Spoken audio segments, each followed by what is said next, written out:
knowledge you can't get in colleges. If you read from the Bible, obey the commandment and know who your mother and father is. Tune in to sa.neter, cause he the protector of the gods. I'm talking about Dr. Benjamin, Yusuf, Cannon, and John. We got the scale of my art. If he light as a feather, let's go and weigh his heart. I am the shrine of Ptah. If you can say I am, better recognize a god. All I see is pseudos and frauds. Kudos to my dogs. Judo for you frogs. I think it's time to hop off the environment. Oh, you didn't know? It's environment tough. Oh, you didn't know? It's environment tough. Oh, you didn't know? It's environment tough. Oh, you didn't know? It's environment tough. Will survive. Comedic knowledge on the rise. Raising consciousness divine. To the truth we subscribe. Jabari leading the way. Shaka Amos don't play. sa.neter don't open the gates. And up and banging the day. It's a family for the culture. Rebuking all you vultures. Service environment full of soldiers. Unlock your mind, they'll exposure. HOK is the squad. Debating the truth is a nod. Watch when you step in the pod. Or they'll tear you apart. Oh, you didn't know? This environment tough. Oh, you didn't know? This environment tough. Oh, you didn't know? This environment tough. Oh, you didn't know? This environment tough. Oh, you didn't know? This environment tough. Oh, you didn't know? This environment tough. Oh, you didn't know? This environment tough. Oh, you didn't know? This environment tough. Environment tough. Environment tough. Environment tough. It's LV Europa. Whatever you do, make sure you do it in the toughest environment. Mac double. That's the only way we grow. Yo, roll call for them tough niggas who act inspiring. You can't hit the stage with my vets if you don't meet requirements. Heard you did all that work from the fist to the first when I birth your retirement. You hanging it up and it's still not enough in the toughest environment. Toughest environment, niggas will spit till they vomiting. Toughest environment, niggas will bring the piranhas in. Toughest environment, better be talking to scholarship. Toughest environment. Who the toughest? Who the strongest? Who the smartest? Hitting the stage, PowerPoint, and I'm going through papers regardless. Listen up, got a point to prove, but I'm moving on, cause you niggas retarded. Toughest environment, only up make you a target. You don't want that smoke, shit your body last week, run down on the whole Christina class with the pop. Oh my gosh, I think you the GOAT, no rigmarole. Still take total control, just put my shit at the top of the pole. For toughest environment. Listen, just get it, I'm still past a minute, I work every minute, and maybe I'm on with Chris and his thoughts, and I thought you should know that this ain't a scrimmage. And I'm shaping you right, molding you tight to be in the image of toughest environment. Yo, roll call for them tough niggas who act inspiring. You can't hit the stage with my vets if you don't meet requirements. Heard you did all that work from the fist to the first when I birth your retirement. You hanging it up and it's still not enough in the toughest environment. Toughest environment, niggas will spit till they vomiting. Toughest environment, niggas will bring the piranhas in. Toughest environment, better be talking to scholarship.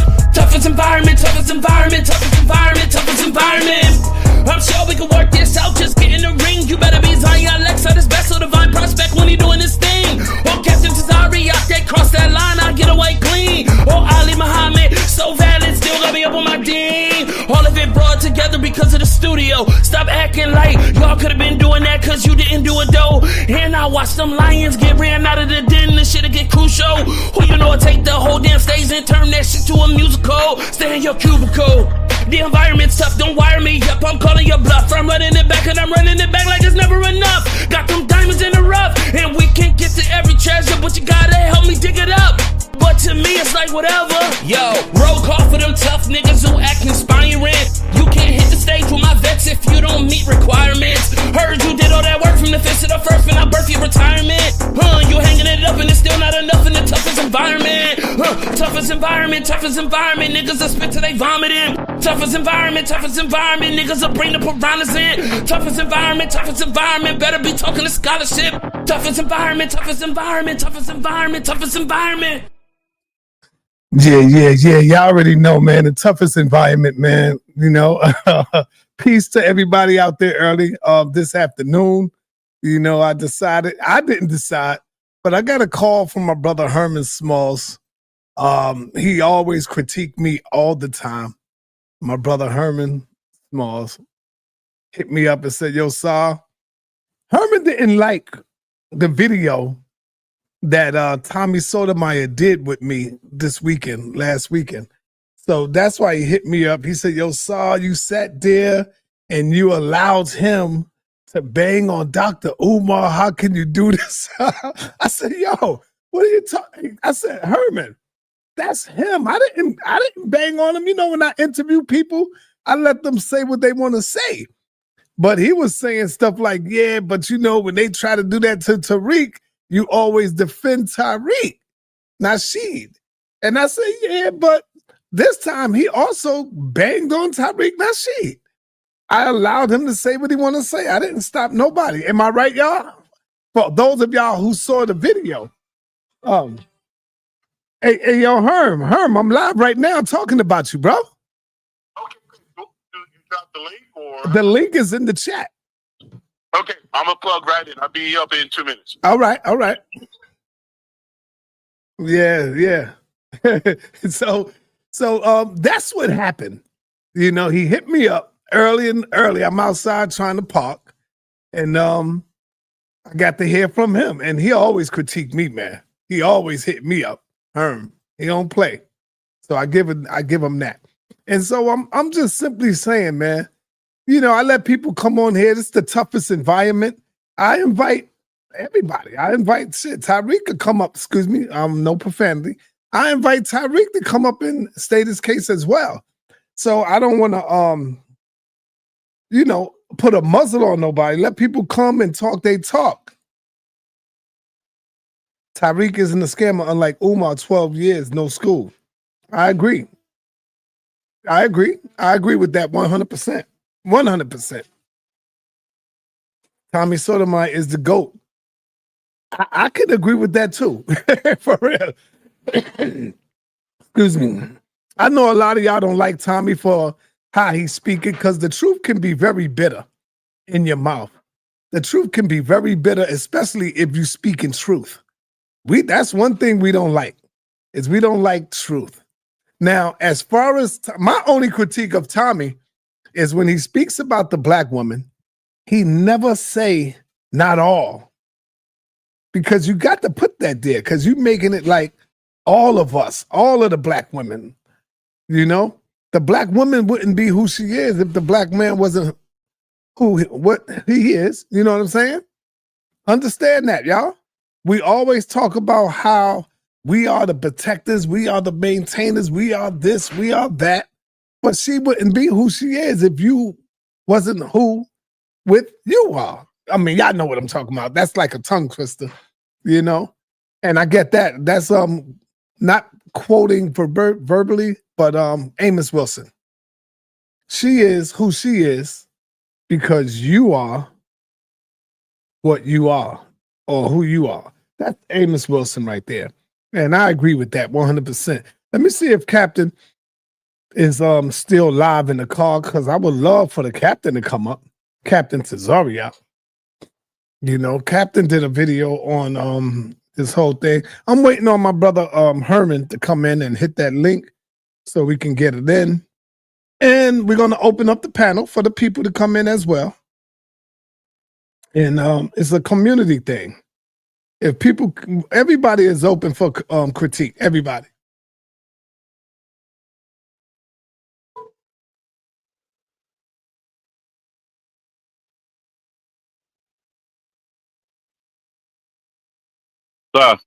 Captain, you still live?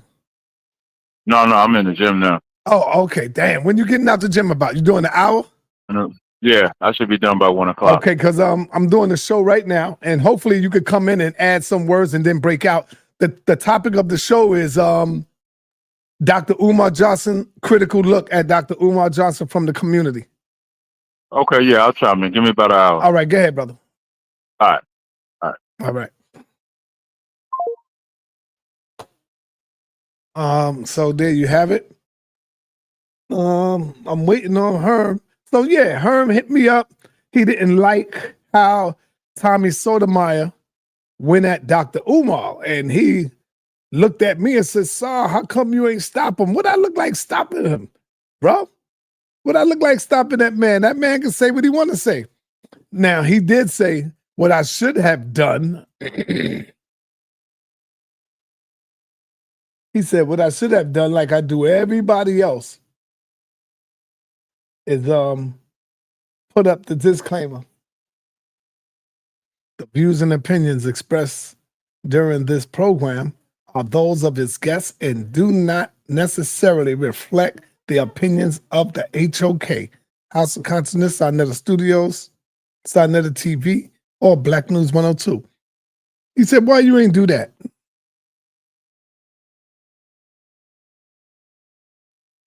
See, Herman critiqued me on everything, y'all. If only y'all knew. If only y'all knew. I'm waiting on him to get in here, though. Oh, there you go. Is that him? No, that ain't him. What's up? What's going on, brother?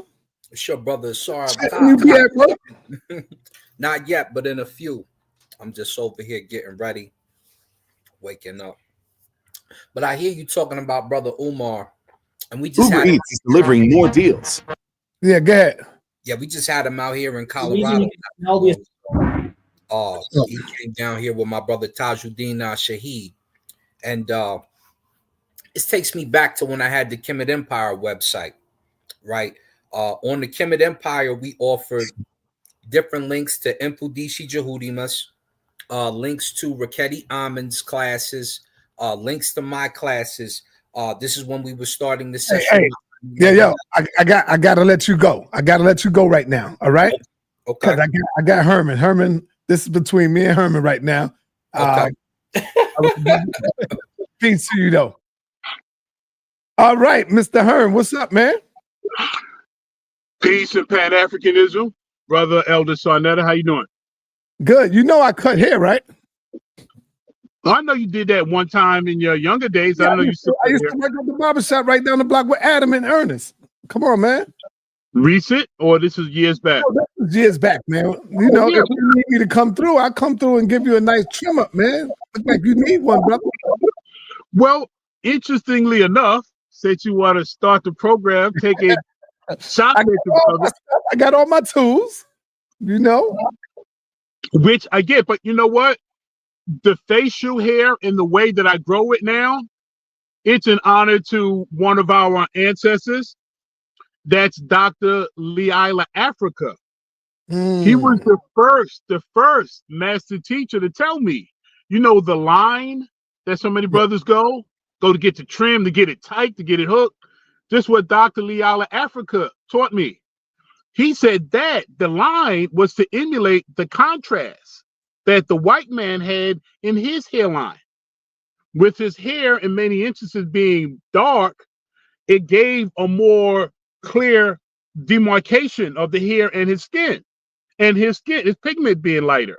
So Dr. Yala Africa, straight up, he said, our grooming practices of the line, the having that, was to emulate him back, because we get on our women a lot about their straight hair and their weaves.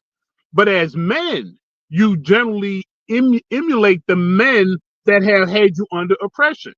So you're not going to see a line on me for the remainder of the days that the Most High is going to gift me with. So each time I look in the mirror, wow, you're right. Just go out and look wild and crazy. You're right. I got you. And just to wrap that up, each time I look in the mirror, I see an organic image of me. I see an unfiltered image. I see the image the Most High has created. But anyway, I thought I'd add that in. But this, you're right. Just go out and look like a wild man. You're right, brother. Just go look like a wild man. Thank you. Sometimes we got to use our own perspective, our own mind. You know, I don't need another man to tell me how to, you know, present or look for myself. Come on, brother. We got to stop that, man. We too always be looking out and looking for someone else to tell us how. That's his perspective. And shout out to Dr. Lahila Africa. May he rest in peace, brother. So you know he been to my house a few times. Dr. Lahila been to my house a few times. And also his wife. I interviewed you, right? We interviewed his wife. Probably. We had the table out. And his wife. I want to make sure I mute the mic when you're talking, because I think I'm giving you feedback. Yes, you are. But all right, let me know when I can address that. So just let me know. All right, I muted you. So yeah, man. Shout out to Dr. Lahila Africa. May he rest in peace, and his family and his wife. And we interviewed his wife when he passed away. She came right to 125th Street, and I still got that video. I might throw that up. I'll throw that up. And that's it. But like I was saying, we got Herman here. Herman hit me up. He gave me a call, and he said, "Brother sa.neter." Before you leave that subject, I wanted to address it before we get into the main subject. Go ahead and address it, brother. Go ahead. Just for a moment or two, and then we'll get right on. Now, you said, I don't need another man to tell me X, Y, and Z. Or you also said that's his perspective. Now, those are, the first, obviously, that's a position. I get it. And that is his perspective. But if we as men, especially an elder man or an elder as a title you now carry, right? Elder sa.neter, when a person is an elder, a man has that's what we missing so much of, brother. That's why each generation of males so often without fathers, and then so we don't grow up under male authority. So when we hear it, we see it, it's foreign to us. But when you grow up under a black man's authority, you grow up living with him prescribing your existence. When you get up, when you go to bed, what you eat, what your discipline is. So when you run into it someplace else, it ain't something you gotta, find some identity. You automatically submit to a wise elder. And you're fortunate when you have black men that can teach you about all the basic things we need to know. Because there's no other journey out here like a black man's. So who else can guide us but another elder, wiser black man? So I just wanted Dr. Liala Africa is one of the ancestors I feel fortunate to have had a chance to sit at his feet. All right, I'm going to mute. Yeah, you open up. Like the video, thumb up the video. All right, family. Brother Herman, first of all, Amin Ra, we ain't letting nobody in right now. We want to first get this in, and then we're gonna open it up later. Let me say this, man. Herman Smalls is a good brother, but he gets on my nerves sometime, man. This dude is a good, y'all take that from nobody. He's a good brother to everybody. Everybody. I want y'all to know that. And he wants the best for everybody. But goddamn, he gets on my nerves a lot, man. I don't know. He got to have love for me. Because this dude be on my neck and he critiqued the hell out of me. But he still showed that love, that I love you, brother. And this is why he do what he do. So I wanted to get that out there. And I want to say that this brother hit me up early. And he was like, yo, brother, I don't like, in other words, I'm paraphrasing, so I ain't gonna put words in his mouth. So I'll let him come and explain it. But he, in other words, he didn't like the way I allowed Tommy Sotomayor to come on and just trash Dr. Umar without me at least defending Umar. And I'm like, yo, brother, I let people come on and say what they want to say. Well, he was like, well, at least you could throw up your disclaimer. The views and opinions of those who speak on the House of Conscience does not reflect the HOK. And I said, yeah, brother. Well, then he said, well, brother, we need to go live and, bring a different balance to this situation. I said, okay, we can do that. When you ready to do it? He said, let's do it. I said, all right. And here we are right now. So, Brother Herm, you can unmute yourself and you can explain exactly what happened.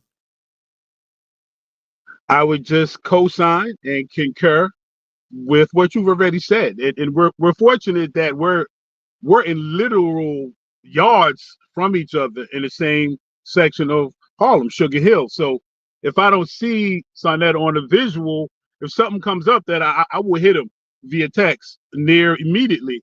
And I appreciate the fact that he gets back to me relatively quickly. After he'd ignored about 10 of my texts, I figured out one that kind of get under his skin. And that's usually the one, yeah, brother. So he'll get back. So in more serious terms, this is how we got here. And let me just start right off. I mean, Tommy Sotomayor is who Tommy Sotomayor is. For those who are maybe finding out about him in the last year or two, you might not understand the history of what the black community has had with Tommy Sotomayor, especially our women. And many of the positions and opinions he's had has been extremely harsh and belittling and denigrating. and this is a black man doing this on YouTube is an international stage. We forget this. Sometimes we get on here and just think we just talking about some local hood stuff.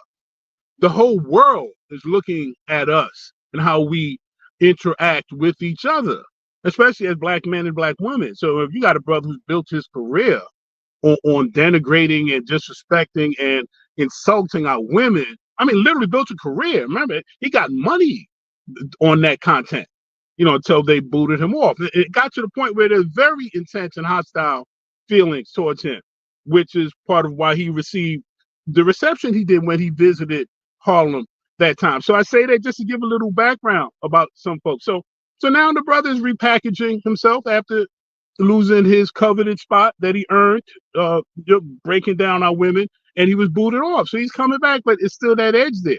So now the target is Dr. Umar Johnson. And I don't sit here to even speak of that Dr. Umar Johnson conducting himself in a way that we are trying to now, say. you gotta let me speak on that before you get too far with Umar. Well, what I want to say is, we need people like Tommy Sotomayor to shake the tree, to shake it up. We need women like Cynthia G. And I said to Tommy Sotomayor, to me, Cynthia G is the opposite of Tommy Sotomayor. Tommy Sotomayor bangs hard and heavily on the sisters, and Cynthia G bangs hard and heavily on the men. And so we need these two critiques in the community. Why? Because it makes you think. Yes, it's a big pill to swallow. Yes, we don't like truth. But a lot of the things that Tommy Sotomayor say about black women, not all, I'm never saying all, it's true. We just don't like the way he say it. It's a bittersweet, We don't like the way he say it. And the same thing for Cynthia G. A lot of things she say about us and the men is like damn near true. We just don't like that bitter pill. And Cynthia G got to start saying, not all black men. I'm not talking about all, but we always include everybody. So I'm from the perspective of we all have a voice. Why should we be limited? Because if you take away his right to speak, then why we can't take away our right to speak? It's the same thing. We got a right to speak, man. A right to speak. Go ahead, Herman. Unmute yourself. I hope I didn't come across as if I'm stating that Brother Sotomayor doesn't have a right to speak. I never said that. I just gave a critique, a opinion of his assessment and his impact. But you said so much that was so interesting, and you brought up the Sister G. Yeah. To paraphrase you, sa.neter, okay, he tells us stuff we might not like to hear, but it's true about some of us or enough of us to be worthy of conversation. That's what Tommy Sotomayor does. Sister G says stuff about black men that may be harsh and critical, but, she has a right to say that. Now, okay, so you got a black man and a black woman now that their entire, I'll give them credit that I guess things outside, but 80% of their format is to break down the other. The black man is breaking down the black woman is belittling, because I heard the dusty stuff she says, and just constantly taking digs at the image of the black man and the black woman, building a career on it. Like, yes, an opinion, just your opinion. But this is what you think we need as a community to be just sent out over these social media airwaves. That, as I stated, this is international. We got brothers on the continent looking at us. In so many instances, the Black American, the FBA, and all the other titles, which I don't subscribe to, but I use it because it's one of the things a lot of our people are identifying with. But we hear from, look at culturally, rock and roll, the blues, jazz, hip hop. You're in your 60s, son, and I just got to my 60s. We grew up with hip hop. So we create stuff that goes international to our dialogue. Look at all the folks that want to come under the title Culture Vultures, like a Vlad. 90% of Vlad's content is black people and their issues. whether it's committing crimes and then coming on his couch to confess to them, or whether it's some salacious stuff. This man has built a career, a white man, Russian white man, built a career on black people running to him and sitting on their couch to tell their life story and end up doing jail time, half of them, because of it. But the point I'm making is we got two black people that you would think they love themselves and they love the community. But even if you don't, is that what you want to want to? Do you have a right to? Of course you do. Of course you do. But is it to our benefit? And should we give air to it? Should we give our attention to it? Because that's the other thing. They do get numbers. They go alive and they do get 500, 1,000, 1,500 people. Look at our brother Hassan Campbell. He gets 2,000, 3,000 people to tune in. But what are we tuning in? Is it ugliness? Because if you stick with those two that you mentioned, isn't that kind of one of the Willie Lynch doctrine? The black man against the black woman. The light against the dark, the young against but the black man against the black woman. That's 101 Willie Lynch. Because once we can't come together, once I devalue you, you a gold digger, you a H, you a B, and you look at me, I'm just, oh man, can you, I'm a substance-driven, materialistic, misogynistic.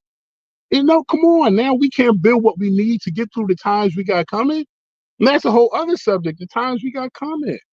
Don't we have serious stuff to talk about on these platforms? Aren't there important things that as a people we need to be discussing and exchanging information about? Most of us, if one of these department stores, a Costco, or BJ closes, we'd starve in a week. We don't talk about growing anything. We're not talking about producing, securing. So many of us right now are living one paycheck to the next. There's a sister, I think the group In Vogue, I believe that's it. She went public with her living in her car for 3 years. And people were aghast. Do you know how many folks are living in their cars right now because of financial situations that now they're barely surviving? But it's those issues, homelessness, that now I'm speaking out of New York again. Well, nobody told you to vote for Trump, brother. Nobody told you to vote for Trump. You did that. Now you want to take a hard segue and make it a Trump thing. I wouldn't even give all this to Trump, but guess what? Trump is serving his purpose, man. You would think they got Trump out of central casting. He is the perfect president for this time. That's why you got to pay $20 for a dozen of eggs, brother. Oh, well, wait till it goes to 30. 20 is going to be discount. But guess what? If you get signs, you get warnings, you get wake-up calls, and you ignore them, then we end up right where we are with our weak-hearted leadership that can never stand on black first. We multicultural. We people of color. We unicorns, rainbows, and leprechauns. Everything except black people. And then we wonder why our masses are disengaged. Because our leadership ain't standing for us, man. Right here in New York, Seneca Village was right where Central Park is right now. Prime real estate. Tens of thousands of black people were run off that land after it was worked half to death. Remember the African burial ground down in Wall Street? And there's monies coming to New York State to compensate those who were wronged by some of these crimes. And our leadership running around here with the people of color. Ain't no people of color buried down at the African burial grounds. Those are Africans. They worked to death and they're dumped in the ground like garbage. And now there's talk of compensation, and not everybody's a part of that. But this is what our leadership does. My people see this, and then when you want to run a Kamala in front of us, and then you surprised when the people they wasn't moved. First thing she said out of her mouth, oh no, I'm never going to do anything just exclusively for black people. How dare you even ask me that? But see, we have short memories, man, short memories. And Brother sa.neter, I know we want to, stick with our brother, Dr. Umar. So, I just wanted to address that part, but I want to stick with the format because you had a series of questions and a series of concerns. So I want to make sure I stay close to addressing those. So I'm going to mute. Nah, we could move around. It's good. I like the conversation. We could move it around. You know, off the topic right quick, I want to say, I see the shirt you got on. I still have my shirt in good condition that you gave me over 10 years ago, brother. I still have mine. And I wear it in the summer, in the winter time, because it's nice, it fit good, it's tight, and I still have mine, Herm. You don't even remember. You gave me that shirt like over 10 years ago. And I got the long sleeve one. You got the short sleeve one. Yeah, mine is the long sleeve one. Yeah. Hold on to that. It's a collector's item, man. Yeah, still good, brothers. Yep. And all right, now let's talk about Umar for a minute. How do you feel about what Dr. Umar's daughter said about him as far as being a deadbeat dad? Well, let me just, from the outset, my history with brother Dr. Umar Johnson. I've been rolling with that brother. When I say rolling, being a supporter of him, a respecter of his abilities to articulate our situation, his ability to put boots on the ground too. When I say boots on the ground, see, not a lot of people mention this. He gives thousands, or has to date given thousands of hours of phone time to troubled parents with real-time situations. With, I mean, paperwork in front of them that one signature can send their child on a whole path towards some very scary stuff with some of these drugs that they've been trying to push on our young people. He stemmed that tide right at a critical time it was needed. And I don't think he's ever gotten enough credit for that. And he still does those conference calls and joint phone calls to this day. You can even get private consultations with him for free. This is a man very well credentialed. So he could be earning a living doing anything anywhere else, but he gives a lot of himself and his people. Immediately when this story broke, I reached out to him. I'm fortunate that I can correspond with him from time to time. But as I said to you before, I don't have no long conversations with my brother. But sometimes it takes him a day or two to get back to me. And every so often, text will go unresponded to. But I'm okay with that. He's sticking and moving. But interestingly enough, he got right back to me. And what he conveyed to me was reassuring. I'm sorry? No, I didn't say nothing. Okay. So what he shared with me was reassuring. It did reaffirm. I offered what I felt was counsel he may need at this time as far as the decisions, because this is what going back, coming up on 2 weeks, this thing has been public. So this was much earlier, because the other stuff developed immediately after that might have not made my advice date well. But I did give him advice that I thought was appropriate when I first reached to him. But this is, oh man, this hurts my heart so much, man, to even to see this. A young, and you know, son, that how close I am to my daughter. She's the bane of my existence, man. Your daughter? Oh, come on. So it hurt my heart to hear what she had to say. But you know, and what's the crazy part is that she ain't even know she had a sister, brother. She wanted to meet her sister. She didn't even know. Umar gets up there, and the response he gives is crazy as a father. He started calling her or started saying she's clout tracing, and I don't want to misquote what he's saying, but calling her a clout tracer.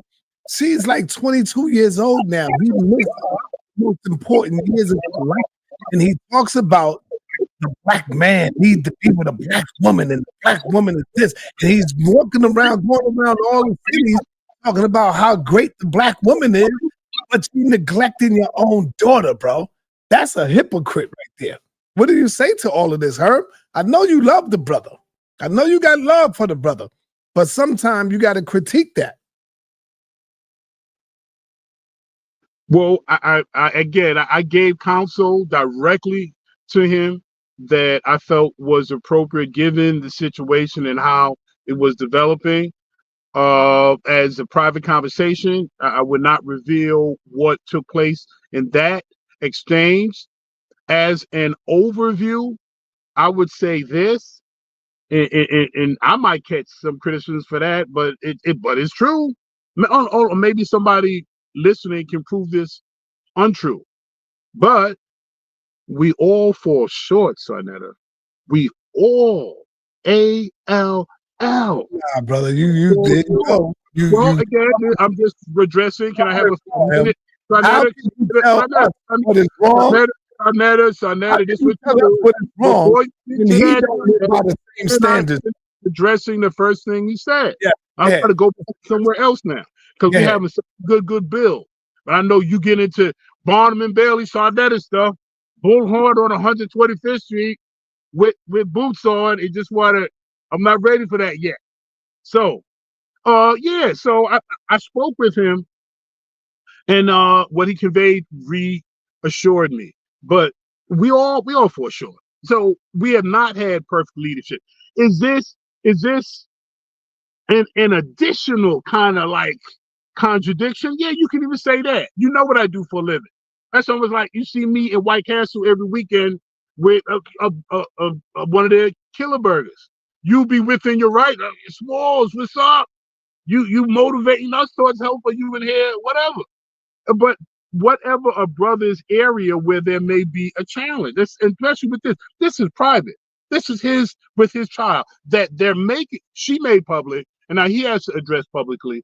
But I'm not even comfortable speaking about what's going on in another man's home, even though it's public. So just my blanket statement for that is this a failing? Do we all fall short? Is anyone listening not have an area of their life that we had specific details about or audio video to that they wouldn't be embarrassed or have some level of contradiction questioned about them? So none of us can get that holier than thou related to another man's failing. And it's not dismiss all of his brilliance because of that. And then the other thing I get in people, I've been hit with that because I've been in this brother's corner probably a solid 15 years now. Man, the school, man, the money, the fraud, the bad. Now, sa.neter, now, can I ask you a series of questions? You just give me a simple answer to? Just be careful what you ask me, man. You know how me and you get, brother. I will, but very, very simple. Very simple. Is fraud a crime? Yes. Without question, correct? Yes. And there are different levels. There's state, federal, there's probably international levels of fraud, right? Yes, it is. Okay, so that's established. No ambiguity. This is a crime that you could either face financial penalties for, or a lot of this stuff will put you behind bars. So we agree on this. Yeah. Now, if Dr. Umar Johnson has been engaged in what some say has probably been the most public act of fraud, in my quotes, that the world has seen. That's what he's doing. Now, this man has clear enemies. There's people that really don't like him. That, man, they don't like this brother and what he talks about, how he moves, a whole bunch of stuff they don't like about him.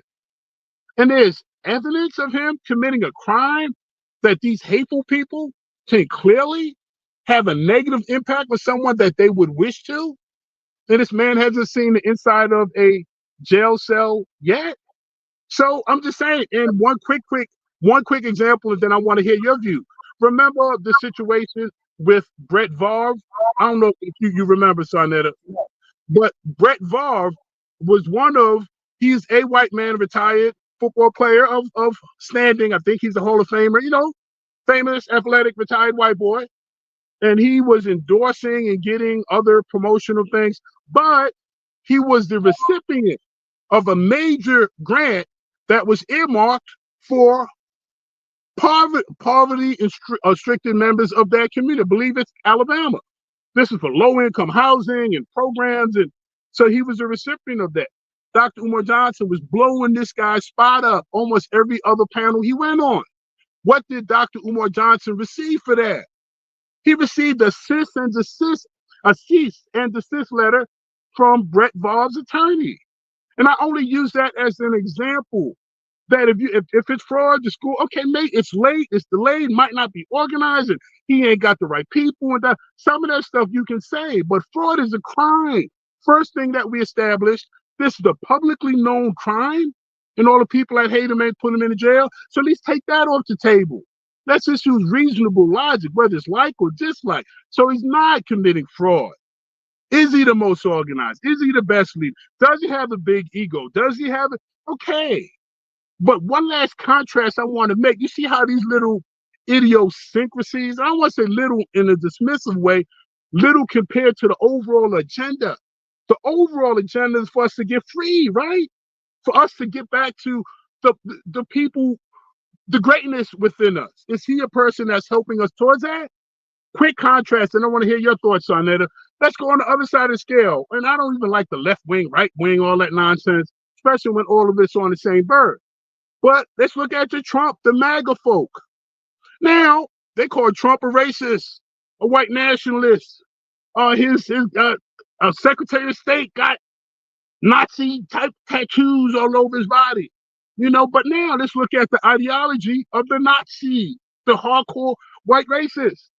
They don't like blacks. They don't like Jews. They don't like non-whites. And that would include Indians. Donald Trump's grandson is Jewish. His vice president, Vance, his wife is Indian.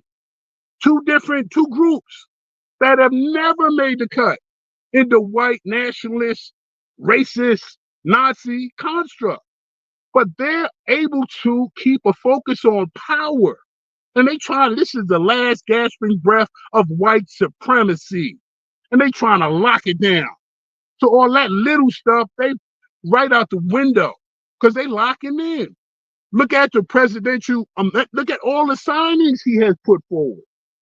Man, they're moving on their agenda. They're not letting little idiosyncrasies stop them from moving towards a collective advancement of their people.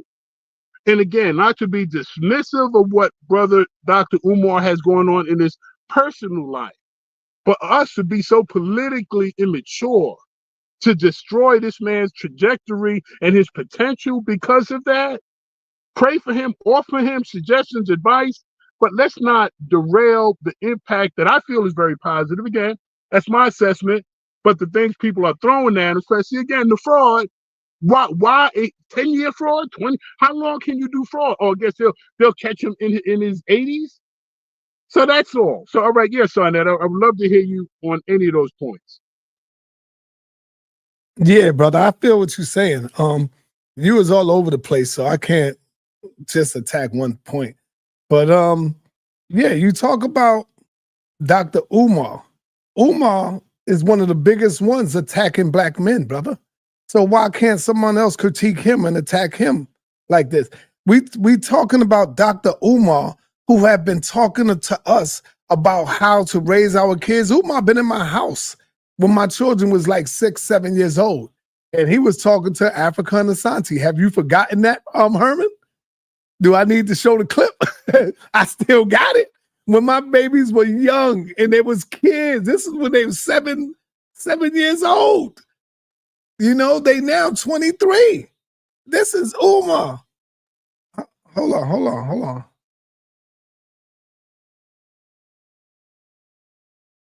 Yeah, you know what I'm saying? Now they grown adults now.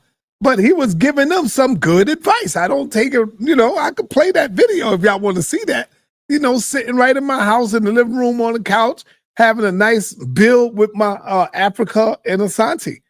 But I find it very hypocritical that his own baby girl, man, all she wanted was her dad, but he was just sending the money. She wanted him. And he was like really going in on his own daughter live before the world is his response. And don't forget, Umar Johnson, what made me upset with him is that when he went on a Joe Budden show, he went on Joe Budden's, and they asked him, they said, brother, how did you get started? How did you get started? He did everything. He said everybody's name, but he never mentioned me. He talked about the National Black Theater. you know, and so that right there shows the hypocrisy in him. He talked about the National Black Theater and how I came to the National Black Theater and this person here, but he went over and skipped over me. Like, what have I done to this sucker? You know, and we talk about we should not destroy nobody, but he tried to destroy me with lies before me and him ever even. That's how me and his thing got into it. He started with me. He came out, made a video instead of calling me up like the doctor that he supposed to be, the psychiatrist, the psychologist, and called me up and said that I tried to interview his wife against him. I don't know. I didn't even know he had a wife. I don't know nothing about his children. All I knew was him. And I've said this for years. So you in your feels about that, you damn right, because that's how you try to destroy someone else's history. You try to destroy someone else's, you know, what they have done for you, bro. And so not only one time, but I was holding it in for a while. I even tried to give him mad credit.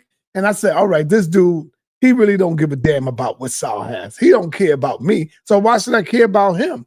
And so when Tommy began to go in on him, I said, all right, free fall. Because this dude don't care about nobody else but him. He think he's the only one that can free the minds of our people. Umar want to be Superman. He want to be by himself, an individual. You can't do it, just like the comment says. You can't get nowhere as far as being an individual when it comes to helping our people. This dude is a narcissist, bro. He's a narcissist. He talks about how he's the greatest one that have ever did it, that have ever spoken to our people. There were many greats that came amongst us, lots of them. And let me just show you this. See, he forgot I had this right here. He probably forgot I had this. This was the Umar when we first known him. I gotta give a shout out to sa.neter.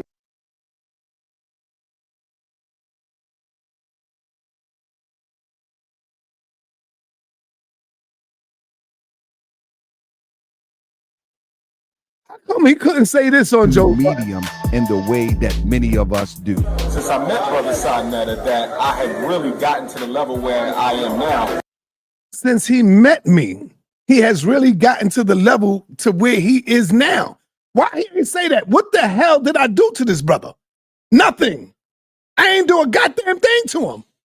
So he did. Now let's continue. In terms of people having access to the information that I have, I've been in public speaking for 10 years. But in the past 8 months, and this is no exaggeration, in the past 8 months since meeting Brother sa.neter, I have gotten more speaking engagements, interviews, and other requests for my expertise and support than I have in the previous 10 years. How come he couldn't say that? You know what I'm saying? Come on, man. And you see Herm, every time we meet each other, I always give him the utmost respect and love. Nobody never seen me bang on him or come at him like that. How come he couldn't say this right here? Because it's the truth. Brother sa.neter, I first became acquainted with Brother sa.neter through a phone call.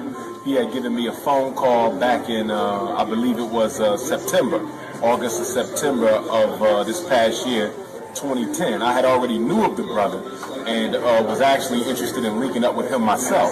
And finally, I got a phone call from Brother sa.neter himself. He gave me a call, and he told me that he was impressed with the information because he said I was going straight off the top, no notes, no nothing, dropping a lot of information that a lot of folk had never heard before. So he asked me if I would be interested in coming on his radio show, a blog talk radio show, which I had never heard of.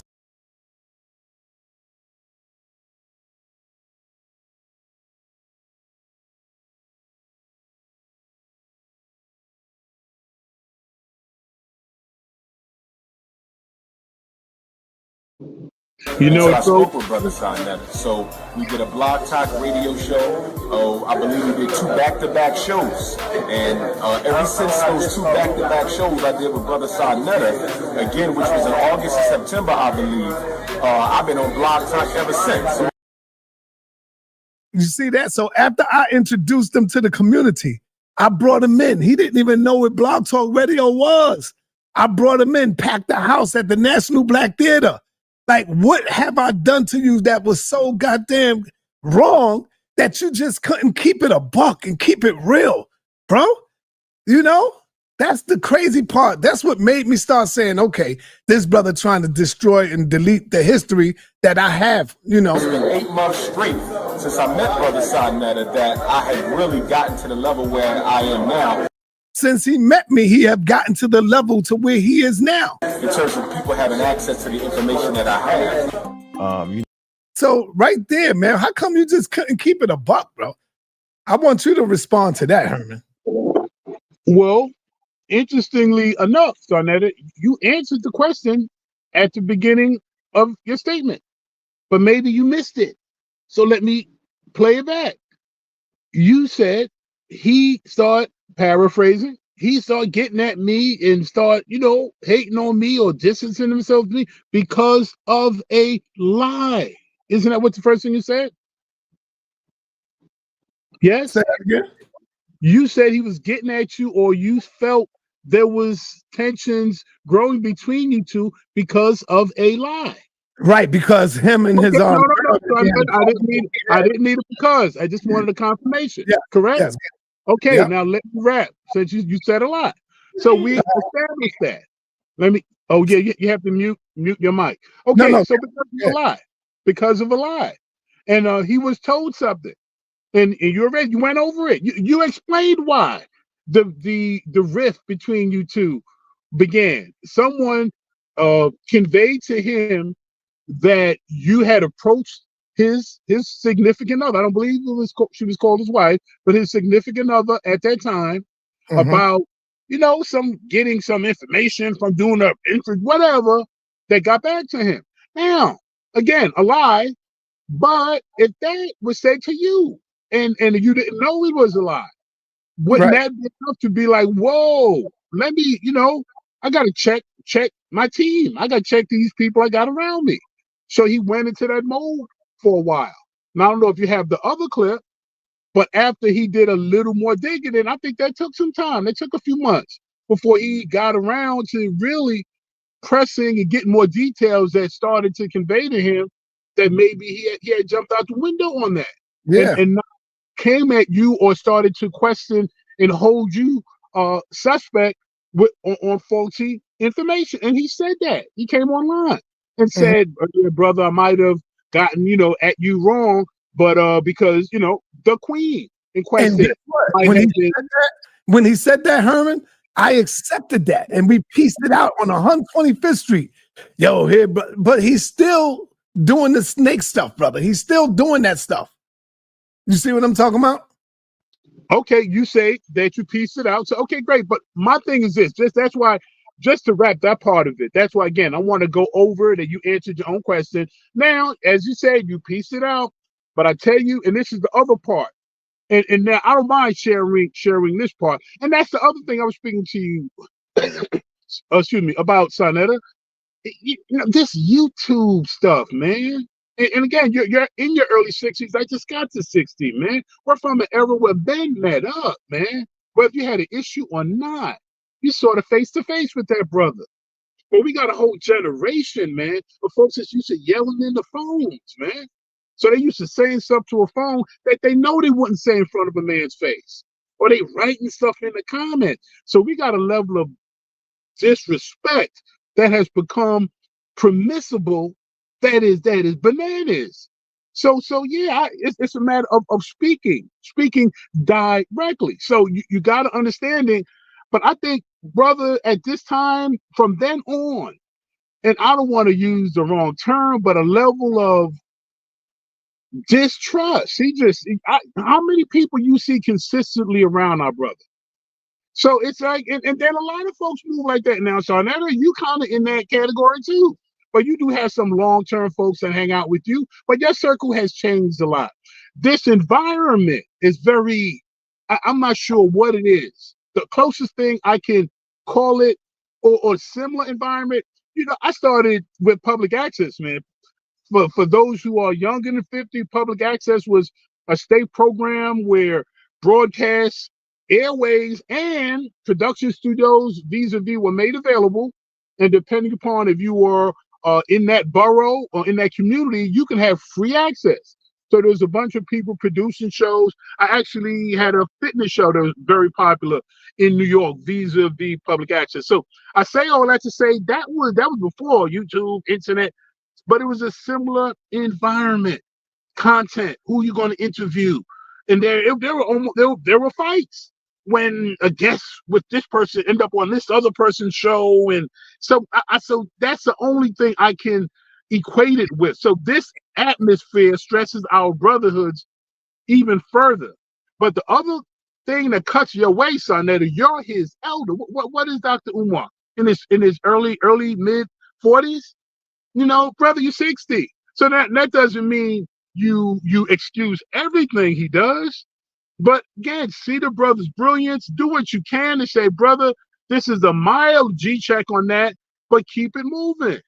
But to let somebody like a Tommy Sotomayor get up there and let him wipe his feet on brother Dr. Umar Johnson's history and accomplishments, no, man, not without having a counter. So I'm glad you allow me to be the counter. And the counter is not saying, yo, brother Dr. Umar is perfect. Man, he was a gift. He's with the manna of heaven. No, but is he a brilliant brother? Yes. And is he a brother that is causing a domino effect where our parents are waking up to this system that's trying to snatch their children from him? Has he stopped that tsunami? Yes. So I'm just prepared to give him his credit. And we established fraud is a crime. How come he ain't in nobody's jail? Mismanagement may be delayed, all that stuff. Okay, that's reasonable.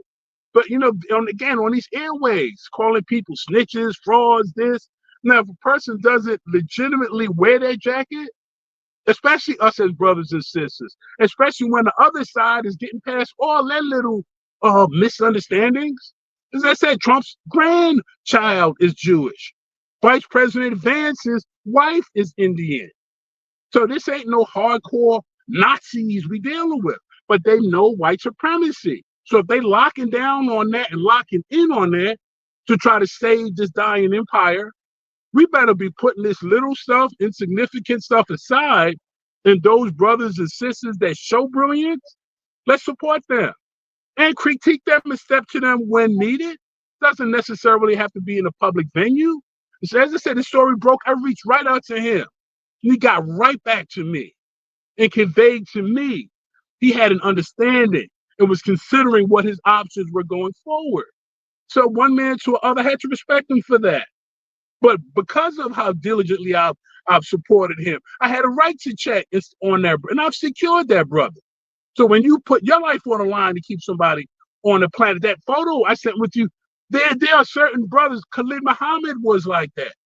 You know, right now, brothers out here calling each other ops and on site. Yo, man, it's going to be on site. Back then, our on site was love on site. If you saw your brother and he wasn't secured, you secured him. I didn't plan to be with Dr. Umar Johnson that day. That was at the funeral for another great elder, Ultimatics. So, but on location, a line form, people was trying to get to this, reach him, touch him. They love this brother. So I had to secure him on site. So when you have that kind of rapport and there's an issue, I'm calling you, I'm checking on you. And I want to hear something back that reassures me. And that's what that brother delivered. But yeah, is he perfect? No. But is he redeemable? Totally. Let's not lose the vision or lose the focus, especially when those that oppose us day and night are not losing their focus. So what do you think of those thoughts, brother sa.neter? Believe it, as you speaking, I'm holding a lot back, Herman. Trust me, and you know me. I'm holding a lot back of what I really would like to say about Umar, which I'm not going to do. You see what I'm saying? Because it's not going to be nice, brother. That's all I'm going to tell you. I'm just holding it back. I think it's best that I hold my thoughts right now to myself based off of what you said to me earlier. You see what I'm saying? And I'm talking about because of my,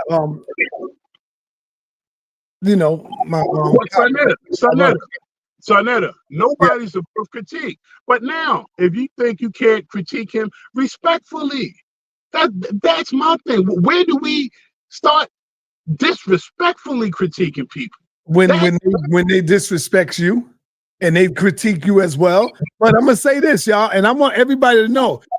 For those of y'all who don't agree with Herman, don't be mad at Herman. Herm does this all the time. I'm used to it now. Herm have love, and he gives all of us the benefit of the doubt. Like if someone was talking about me, like he have done with Hassan and everybody else, he will get up there and he will, talk about the goodness that I did. He will talk about that. So he have done that. I've seen him. So he do that with everybody. I'm not upset at Herm. I just know who he is. You know what I'm saying? Yo, Herm, do you want to open up the platform for the guests? The people might want to come in and talk and say their piece. Of course, I think that would be great. sa.neter, can we establish this, please, brother, as the ground rules, that we share our thoughts and our opinions, respectful of each other and the subject matter? And just as I said to you, we can all be, no one is above criticism or critique.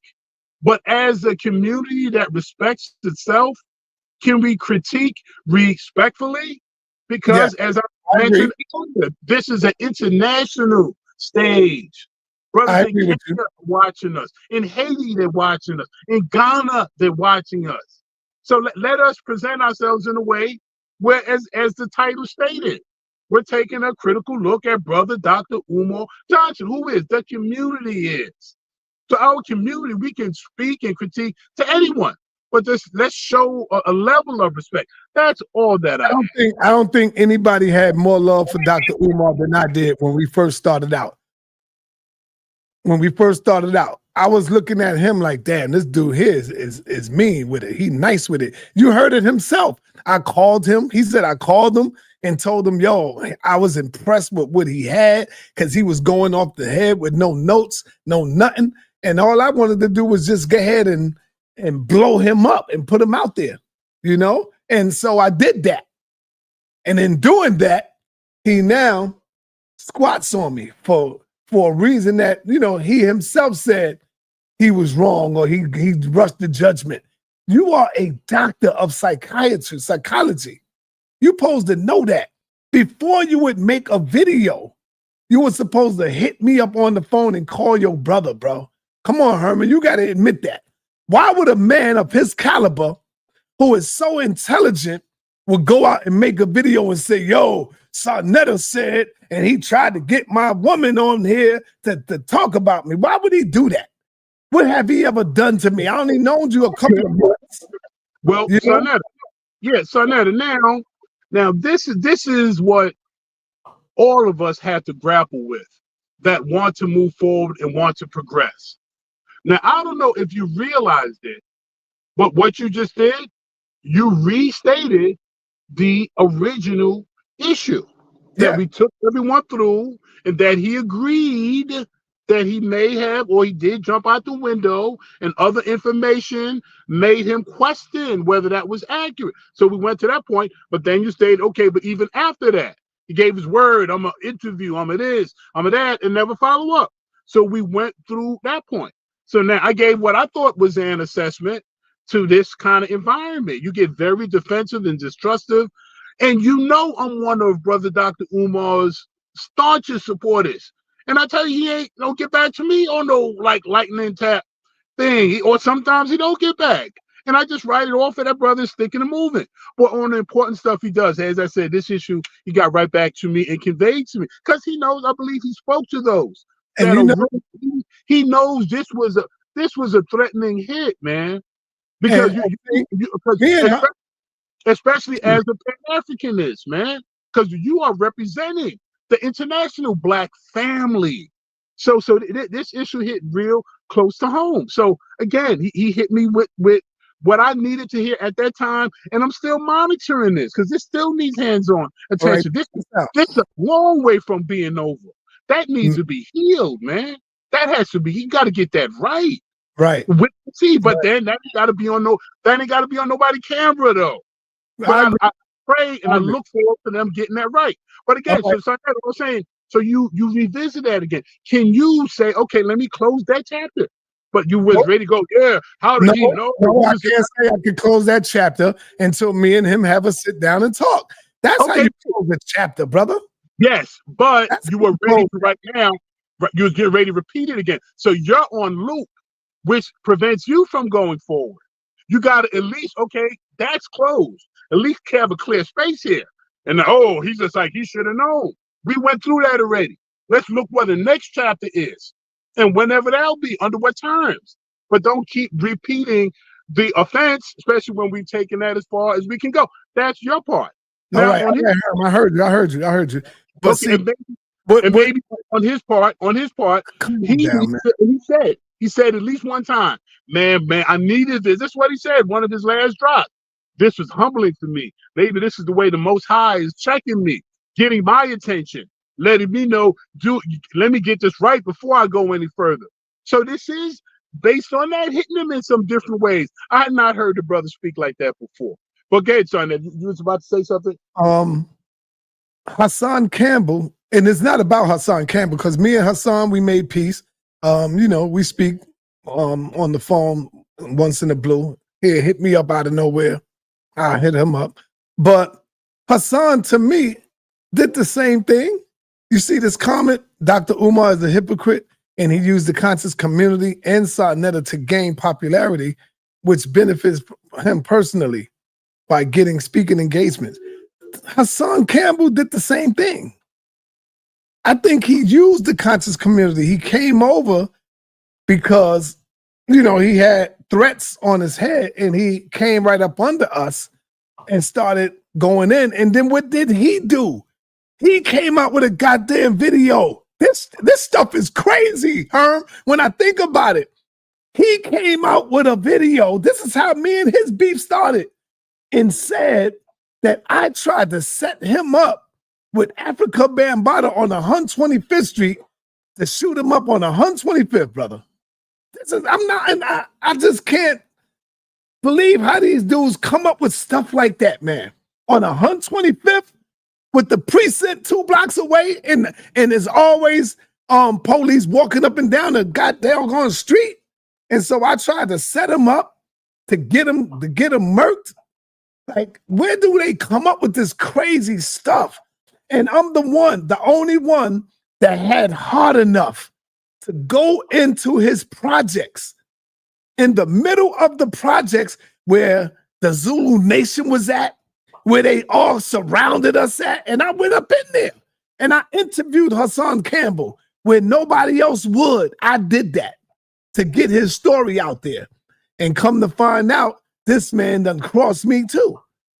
And so when people do that, people look at me like I was wrong, like I really did this stuff. You don't think that stuff hurts, man? When people accuse you of, oh man, you tried to get Hassan killed, or you tried to do that. Sometimes that stuff hurt when you put all of your stuff into your people, bro. Come on, man, I'm human too. And so, but shout out to Hassan. We got past that now. You know what I'm saying? So I just wanted to throw that in there. And we got the first guest that came in. Yeah, and let me address that real quick before we go up. Boss Tucker, thank you, Boss Tucker, for the donation, brother. So let me address that before we start bringing people up. Now, go ahead. Again, I think, I don't know if you originated this. You probably stole this from somebody, but I'm gonna give you the credit for it. Listening is an art. And first thing you came out with, right? Yo, man, her Smalls, Hassan use the conscious community, right? Isn't that one of your first bars?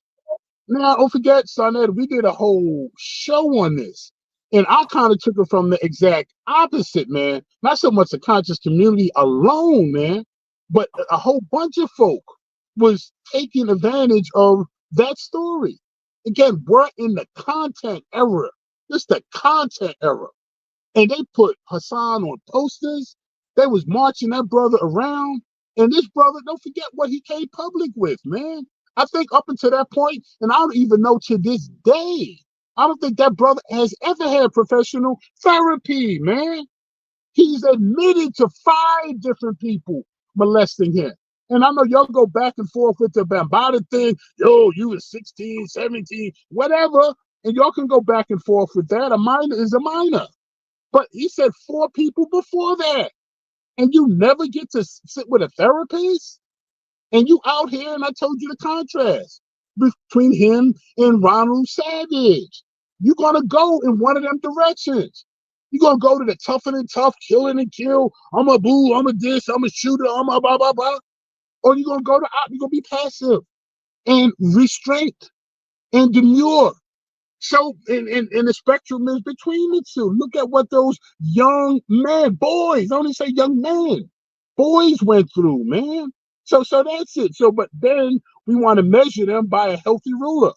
Oh man, you said this, you did that. No, you can't excuse. You're an adult. You're an adult.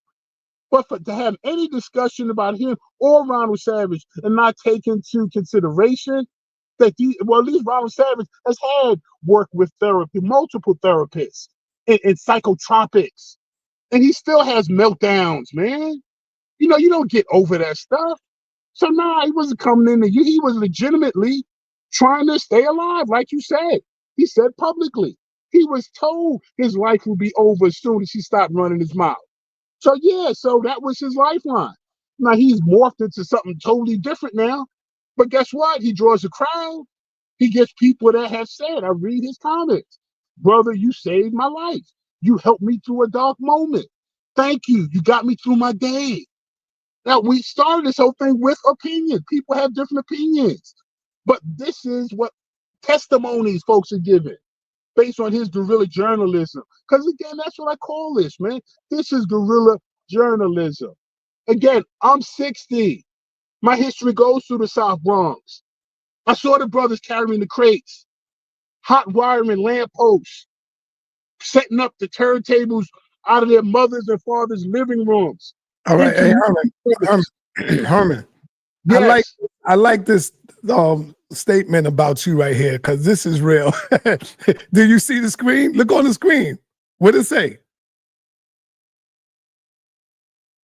We can't hear you. We can't hear you. I see Small's ears. The rest I can't read. Yeah, you see it, bro. No, so you read, because I know it's something that somebody trying to slam a brother. This is true too. For you. Read it. I can't see it. Positivity. Oh, okay. Well, yeah. Thank you. Thank you. Now, we past that now, and I'm gonna keep it a buck. God damn, I love Hassan when he build on the celebrity info because he be right on point. When he talk about the hip hop community, he's right on point. I'm not taking none of that from him, and that's how he really, really blew up his platform because he used to call me. Matter of fact, his last call that he spoke to me was about a month ago. He said, "Saw, this is what you need to do. You need to do this, do that, do that." He said, "Don't put up He said, "If you put up a 2-hour video, make sure you cut the video up and put it on your other channel like 10 minutes, 5 minutes." So he was really hitting me with some real G. He said, "That's how you get paid off for every clip, every video." He said, "Don't put up the whole video. Have it up on one channel, but chop it up and put it on the other channel, and you can really see it like that." You know what I'm saying? I was like, okay, that's a good idea. So I took his advice on that. But you know what, sa.neter, we too often don't see the value in what we produce. As I said with hip hop, turntables in the park. Hip hop is international, man. They in Poland, in Germany, in Switzerland, wearing their pants like brothers in the Bronx wear them. They wear their fitteds like we wear them. We are an impactful people. So back to guerrilla journalism. This is that. But we don't see it. We don't see it. Back in the day, it was this rapper against that rapper battles. We were battling each other. Okay, that has its place. There's a little place in the dynamic of young men becoming men that they're going to bump heads. That in nature, it is. But then when we get to the part where we murking each other, and now our homicide rates, because now brothers ain't doing anything with their hands.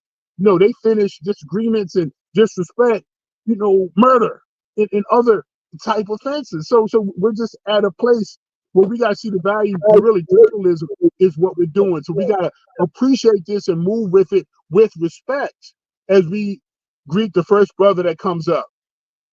Okay. Before I let's bring on our brother Herman McCarthy. Cut your camera back on, Herman. Cut your camera back on. Let me ask you, Herman McCarthy, how come you don't put Pastor Herman McCarthy on your title down there, on your name? I don't know, son. Think about that, brother, because you always give me good ideas too. You'll hit me up in my text and say, "Saw this, or check this out, or do this, or what about this?" So now I'm asking you, you're a pastor, brother. You got your own church. I seen the video you sent me when you was in the church on the pulpit speaking. I watched that. Why you don't put Pastor Herman McCarthy? I think because it's linked to my Gmail account, and I also have my work business that I use on that Gmail account. So whenever I'm logged into Zoom or YouTube or anything like that, it's usually under my business account for my respiratory. No, So no, that's like, you can put it right here where you got your name right here. You do that right now through StreamYard. oh, okay, yeah, I can do that. Yeah, that's good. But anyway, what's your take on what's going on right now? What you heard? Yeah. Peace to the panel. I just want to say, as your younger brother, Si, you know, every man, like I say, no man is beyond reproach, and all of our strong black brothers have had some type of flaw that that has been brought to the forefront. But the bottom line is, just from your younger brother, from love from me to you, I would simply say you have tolerated far greater offenses from lesser men, brother. I just want to say that.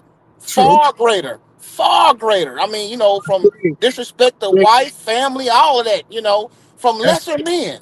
And I just don't understand why is this such a stain for you. I don't know if there's something else going on, but I would hope that you would be able to realize that and push the positive, like the brother said, for somebody who is a freedom fighter for our people. Because I've admired that, how you can piece it up with somebody who has offended you much greater than this brother that we know of. You know what I'm saying? Unless there's something else we don't know.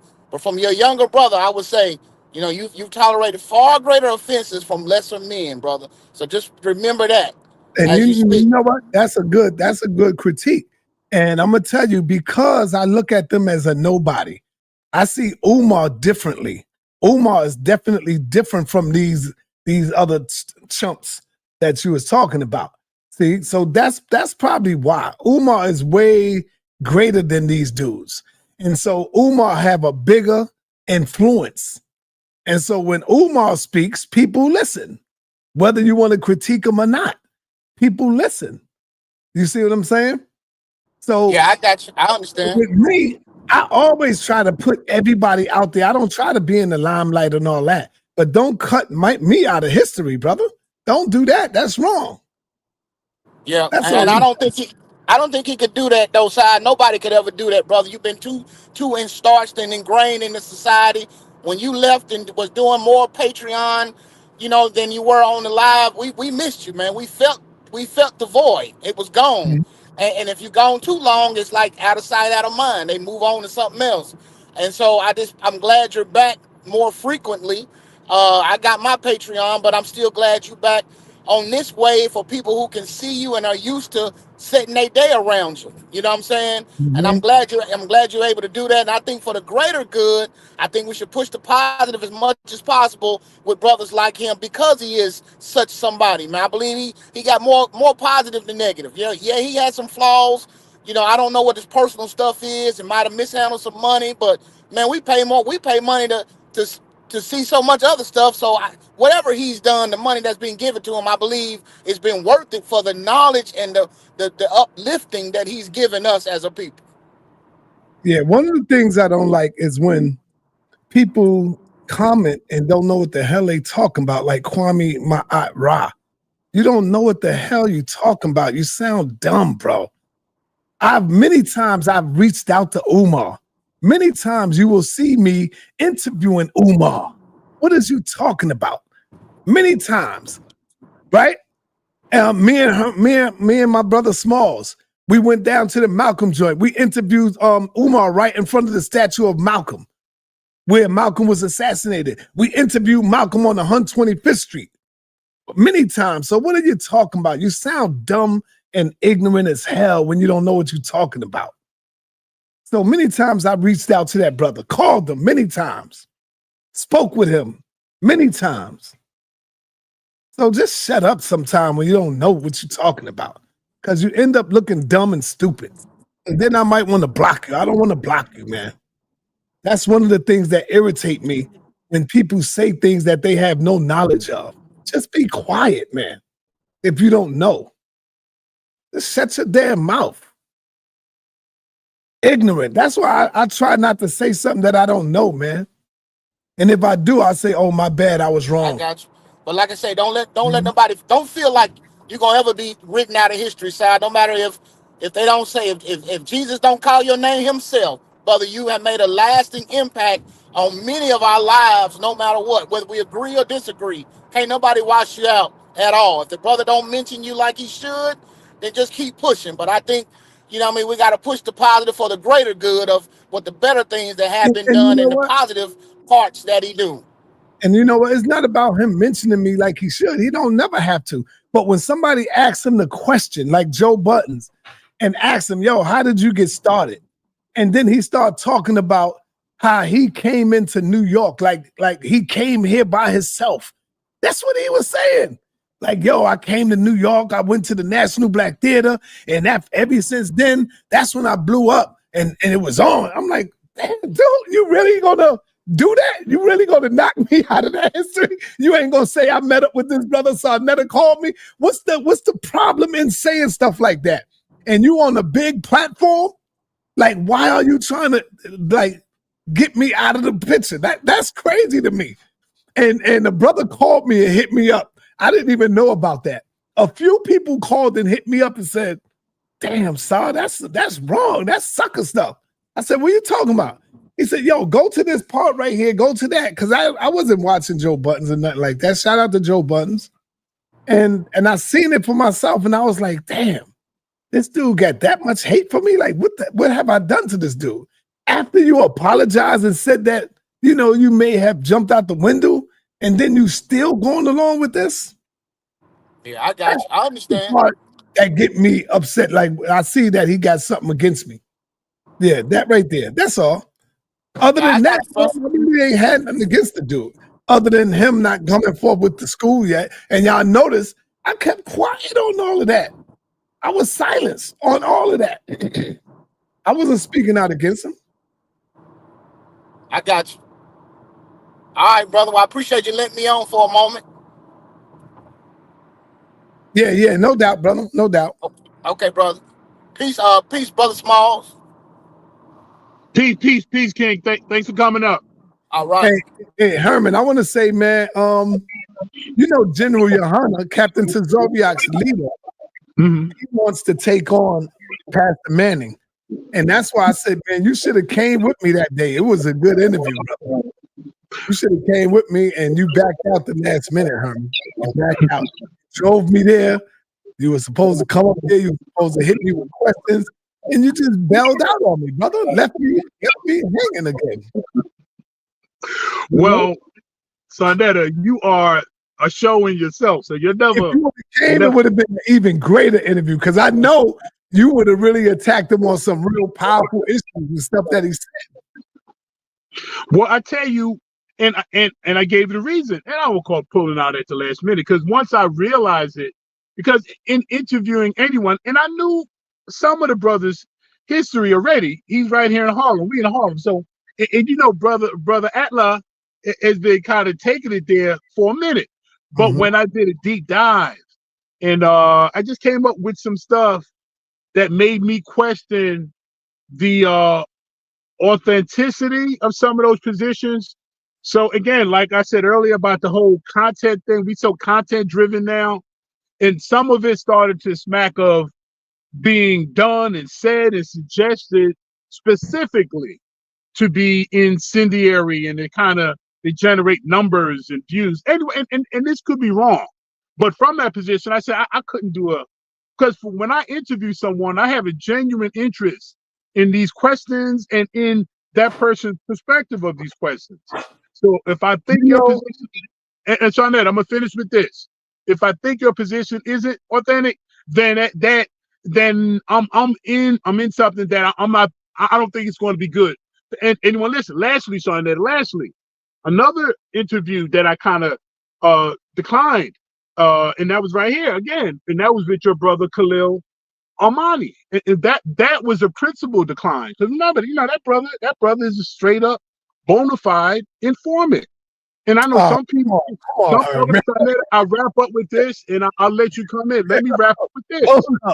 sa.neter, can I finish and then you respond? Yes. Thank you.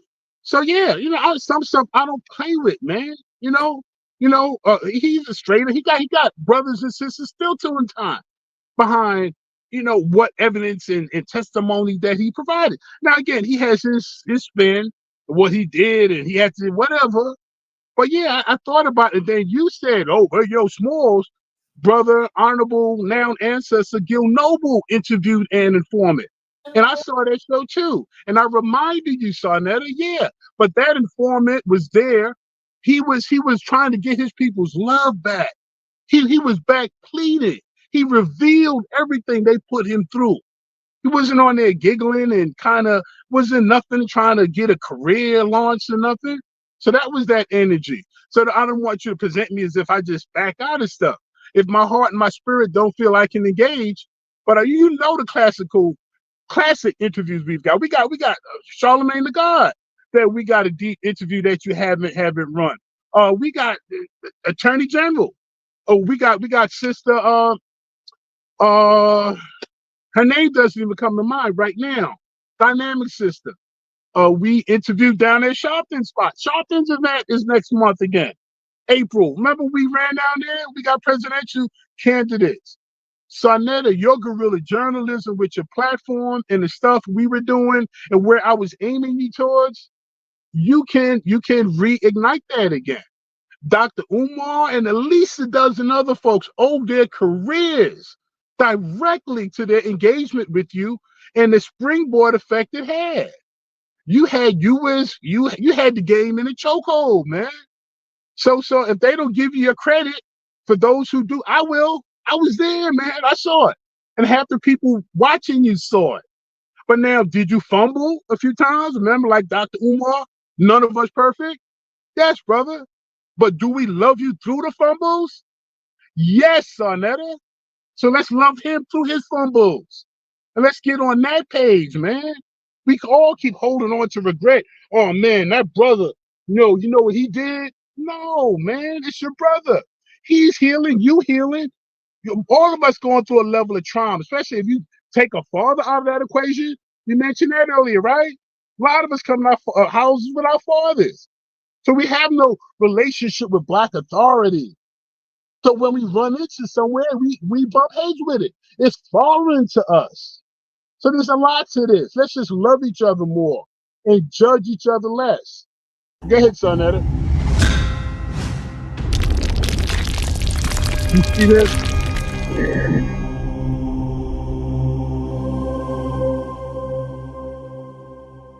Brother Umar, I would like for you to speak to Asante in Africa right quick. Let me give you a little history of what's going on. They still remember this, brother. my babies still remember this, bro. They still remember this as they grow. But Umar was giving good advice. Sometimes she's going to get on your nerves, and sometimes you're going to get. And you see them, Herman, they grown now. They grown. On Africa. Working young children. Right? But this is what I want y'all to do. Never go to bed. Never go to bed if you know that your brother or your sister is upset with you, okay? If they're upset with you, never go to bed with that, okay? Because when you go to bed with that negative energy, it resonates within your spirit and it stays there until it's released, okay?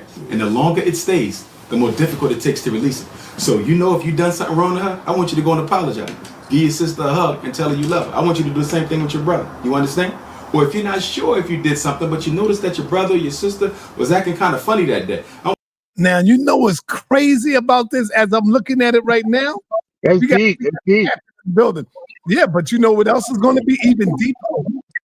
What? At this time, Umar Johnson's girlfriend is pregnant with her baby, bro.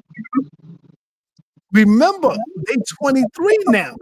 His daughter is 22. Think about that. It just came to my mind. Now he's giving good advice to my babies, and I love it, and I respect that. But his daughter right now is being shaped in the womb of his young lady at this time. God damn, that's deep. Anyway, let's bring on my captain. I don't want to play all of that. I want to bring. That's a good. I want to change the interview right there. Yeah. So let's bring on the captain. Captain, we're talking about Dr. Umar. A critical look at Dr. Umar Johnson from the community. Can you speak to us about, with all due respect, too? Can you speak to us about what do you see? What is your critiques of Dr. Umar? My critique, I don't know if my critique is only with Dr. Umar, because, the situation that he's going through with his daughter, Yeah. we have to look at the full ramification, meaning like what Umar Johnson is going through, what we finding out doesn't make him any exempt from the average brother that goes through the baby mama drama, so to speak. And we all know that there's two sides to each story, meaning that every situation where father is not around is not always due to the father not wanting to be around, but because the mother is such a monster, it keeps the father away. And then there's the flip side where the father is not around because he doesn't want to be. Stop, So Captain. Stop, man. Stop, what? Captain. This is where Stop we what? get in it now. You just said because of the mother is such a monster or could be Right. such a monster. But when it came to the man, you said, oh, because the man, might not be in the position where he want to be. Come on, Captain. You just bashed the woman, but you gave love to the man. I didn't I don't know if necessarily you get. got that. Yes, you did. Well, Say it again. I'll let you say it again. Go ahead. no. I know. I get what you're saying, because I didn't call a black man a piece of garbage for not being No, in the but you called child. that woman a monster. You Yeah, said, that's what I'm saying. I'm letting you know I understand the difference. I didn't really look yeah, at it as being love, and I'll tell you why. Even when I said it like that, why you even said it. Because the defense of the black woman is so strong. You had Tommy Sotomayor on your show the other day. You know what Tommy said? That like Tommy say a lot of stuff that, because he's such a controversial figure, right, people won't pay attention to what he's saying, right? But right. he made a point to say that Umar Johnson always says black queens, excuse me, no snow bunnies never, black queens forever. And Tommy made an excellent point. He says, why don't he say anything about the black kings for the black women? Because a lot of times we cater to women. Even in this situation, it's so easy to vilify Umar Johnson. Well, Umar Johnson might not even be who he was if he stayed around that woman. And we don't know if it's Umar Johnson's fault for leaving that woman. So I don't want to vilify Umar without having all the facts. One only thing we know about it is that, of course, he wasn't around and that he paid child support. So from a financial obligation, he was there, but from a parental obligation, he wasn't there. And we just don't have enough information where we should vilify him. But here's why Umar Johnson is getting vilified and why he's looked at differently than like the average Hey, brother. hold on, Captain. Please, in the chat, please don't come in here with no disrespect to the captain. Well, I can't even see it, so it's If you good. can't So be respectful, then don't do that. I need my mods to get on point. All right, go yeah, ahead, Captain. I can't even see it. And so the reason why Umar Johnson is being looked at differently than like a brother that might be going through it is because he is who he is. So there's a certain standard that he's going to be held by, and that comes with the territory. But at the same time, until I see what the true reason is why he wasn't around, like let's say if he wasn't around because the mother was abusive. Let's say he wasn't around because the mother was attacking. Like I know of stories where I know two sides of the story. So I know of stories where a nigga wasn't crap. He was totally abusive, totally out of line. But also know stories where no matter what the father did, the mother would talk trash about him to the kids, would beat him down to the kids. So I think before we level a bad parent to Umar Johnson, I would at least want to hear the story. If we find out he was fighting to be in the child's life and the mother was against him, I'll have a different spin. Now, if it's a thing where they just broke up and he just decided not to be in a child's life, then I think he should be held accountable. So right now, I just don't think there's enough information. Only thing I will say is that Umar should stop talking. The more he talks, the more bad he looks to me. That's what I will say. He looks bad the more he talks. Like when he says the daughter is clout chasing, when he says the daughter is this, because is the daughter acting like that because she acting like the mother, or she acting like that because she missed the father? From somebody that grew up without a pop. I grew up with my father was like in and out of my life. I was just with my mother the other day. This past Saturday, we went, me, my mother, my sister, we went to what is that shit called? What's the Cheesecake Factory? We just went to Cheesecake Factory. So when we get together, we always talk about stuff when we was little. And I remember I stole from my school so that my mother would get my father. That's the only reason I stole. So you never know what a kid does to get their parent involved in their life. And then when my father came, I was the perfect student. I was the perfect student. I was the perfect kid because all I wanted was my parent to be around. So the lashing out that you see from the child, we don't know. So I would say we might have to wait a little bit for it. But the more Umar talks, he makes it worse. Like he threatening the baby mama. I think that he told the one baby mama that she got till this Friday to produce the kid, or he gonna reveal all the information. Now, I don't think he should be talking like that because let's say if this Friday comes and she don't produce the child, then what is he going to do? Like, I think he need to be more responsible. Clearly, somebody wasn't responsible. And the only people that get damaged in this situation is the child. Nobody thinks about the child at all in scenarios like that. And if I could just big up my mother in this regard, my mother never did none of this. My mother never put I got I got a brother and a sister. My mother had three of us. When my father was in and out, never put him on child support because she said she didn't want to put the white man system on him. He was already being oppressed. I also never heard my mother utter an evil word about my father. My mother said, I used to talk all kind of trash about your dad, but I would never let y'all hear it because I never wanted my impression to be y'all's representation of your parents. So there's a lot of intricacies that go into it. So that's how I look at it. So I do think he has to be held responsible, but I don't know if we can hold him 100% responsible until we hear the rest of the story. Right. D. Smith said, this is the first time the captain making sense. But I think that's true because a lot of times nobody wants to stand up for the black fathers. Like, for example, I was this brother from Ohio, because I've been talking about this for like 2 weeks. So a brother from Ohio called and told me that in the state of Ohio where he lives at, because he wasn't married to the woman that he had the kids with, he can't even have custody of the kid. He can pay child support, and then he's subjected to whatever the courts say about his visitation, XYZ like that. And he didn't want to be put on child support. He was put on child support because once they broke up and he got with somebody else, she put him on child support. Like, what are you supposed to do in that? Like, you don't have no power when I'm never saying you're not supposed to take responsibility of the kid, but you should be able to take responsibility of the kid without involving the white man in it. I do believe that. Exactly. Because Now, I'm sorry. Finish. I'm sorry. No, go ahead. No, go ahead. Okay. Well, all right. Now I'm gonna offer an opinion in an area, especially given the impromptu panel we put together with Brother Captain Tazariak and Brother Elder sa.neter. The opinion I'm gonna offer in this grouping, I'm clearly a novice.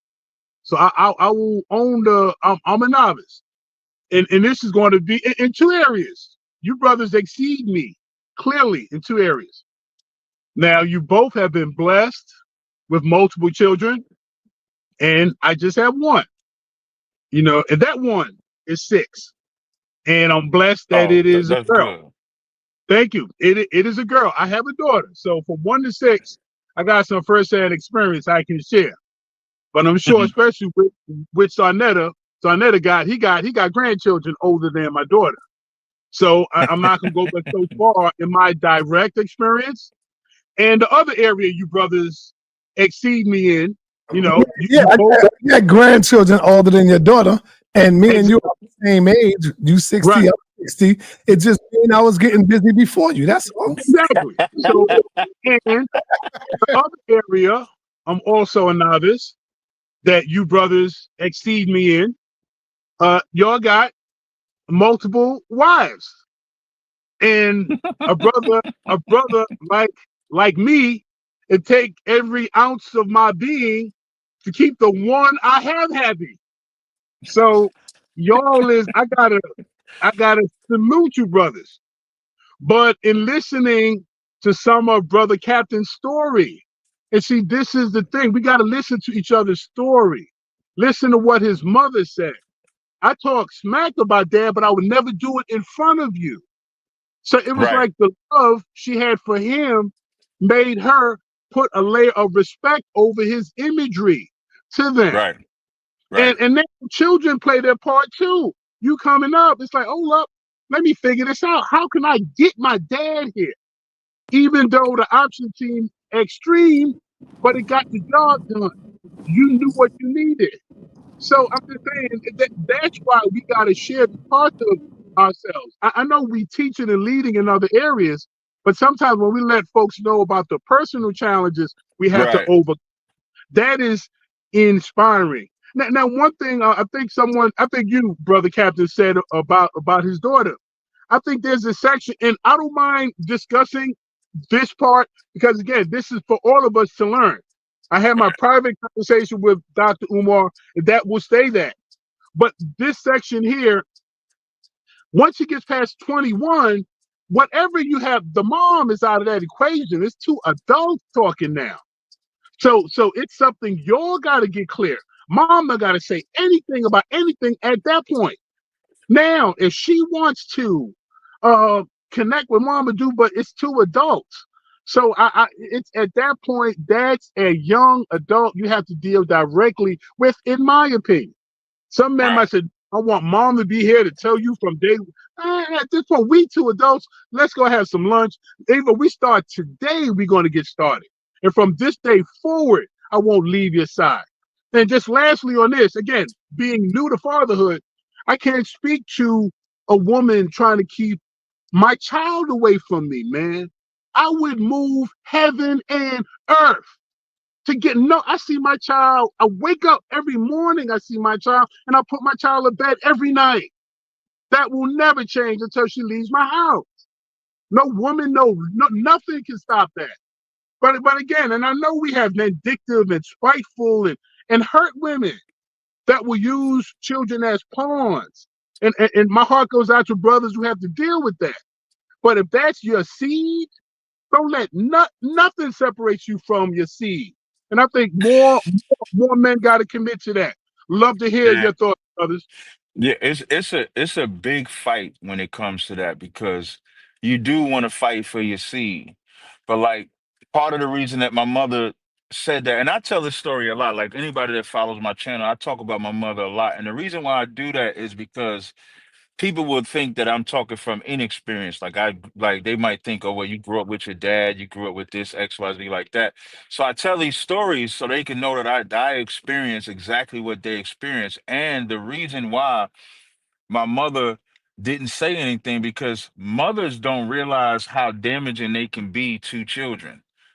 When your child hears you say you ain't shit, you just like your father ain't shit and stuff. Excuse my language. When they talking trash about my bad, sir. When they talking trash about your father, the mother doesn't realize you're developing them to talk and look the same way about their dad is the same way you're talking about, excuse me, the same way she's talking about. And they don't know how to differentiate. So you made a point to say that when she gets over 21, now the relationship is between them, which I agree. But the grooming of that relationship. So I'm gonna use how my daughters talk as opposed to how I talk to my father, because I never heard my mother degrade my father. Because my mother would find my father whenever I needed him, would have my father in his life. Never prevented my father from being around. When I got to that age, I was able to mend my grievances with my father because of that in a peaceable way. It wasn't no angry way because I didn't see my mother doing it, so I didn't have that to emulate. Now, let's say if her mother is vilifying Umar, down in Umar, that's going to encourage the daughter, to feel that way about Umar Johnson. So although she's 21, she still has every lesson that her mother taught her about Umar Johnson. So when Umar comes to try to explain anything to her, she might not want to hear it because she done been indoctrinated with her mama's position on Umar. So and Umar is the focal point of the conversation, but this is what a lot of black men, like, people don't realize how many black men pay child support and are still crucified for still wanting to be in the child's life, still crucified by the baby mama. I'll give two examples. You got the NBA ball player Anthony Edwards.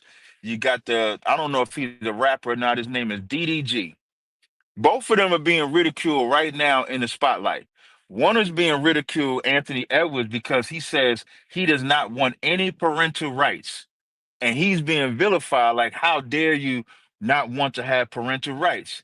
And then DDG is fighting to be in his child's life. And he's being crucified for fighting to be in his child's life.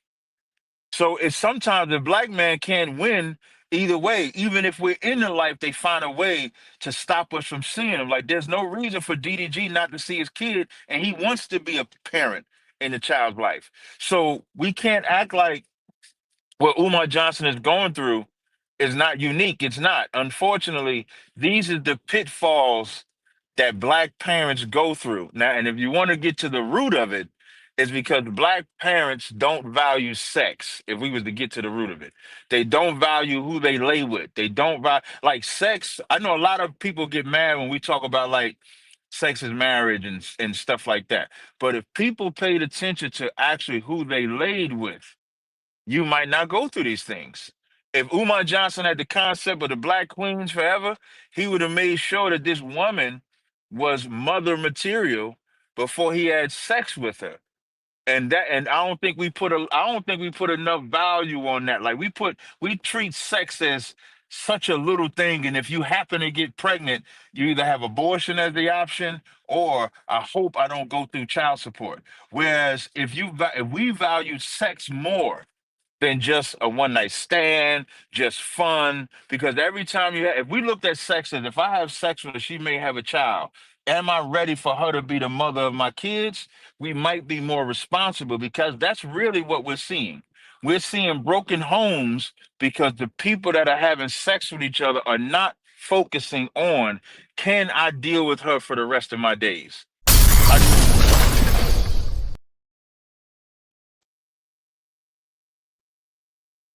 Very, very true. Yeah. Even before the sex, you got to have a relationship before you even get to the sex. So, Right.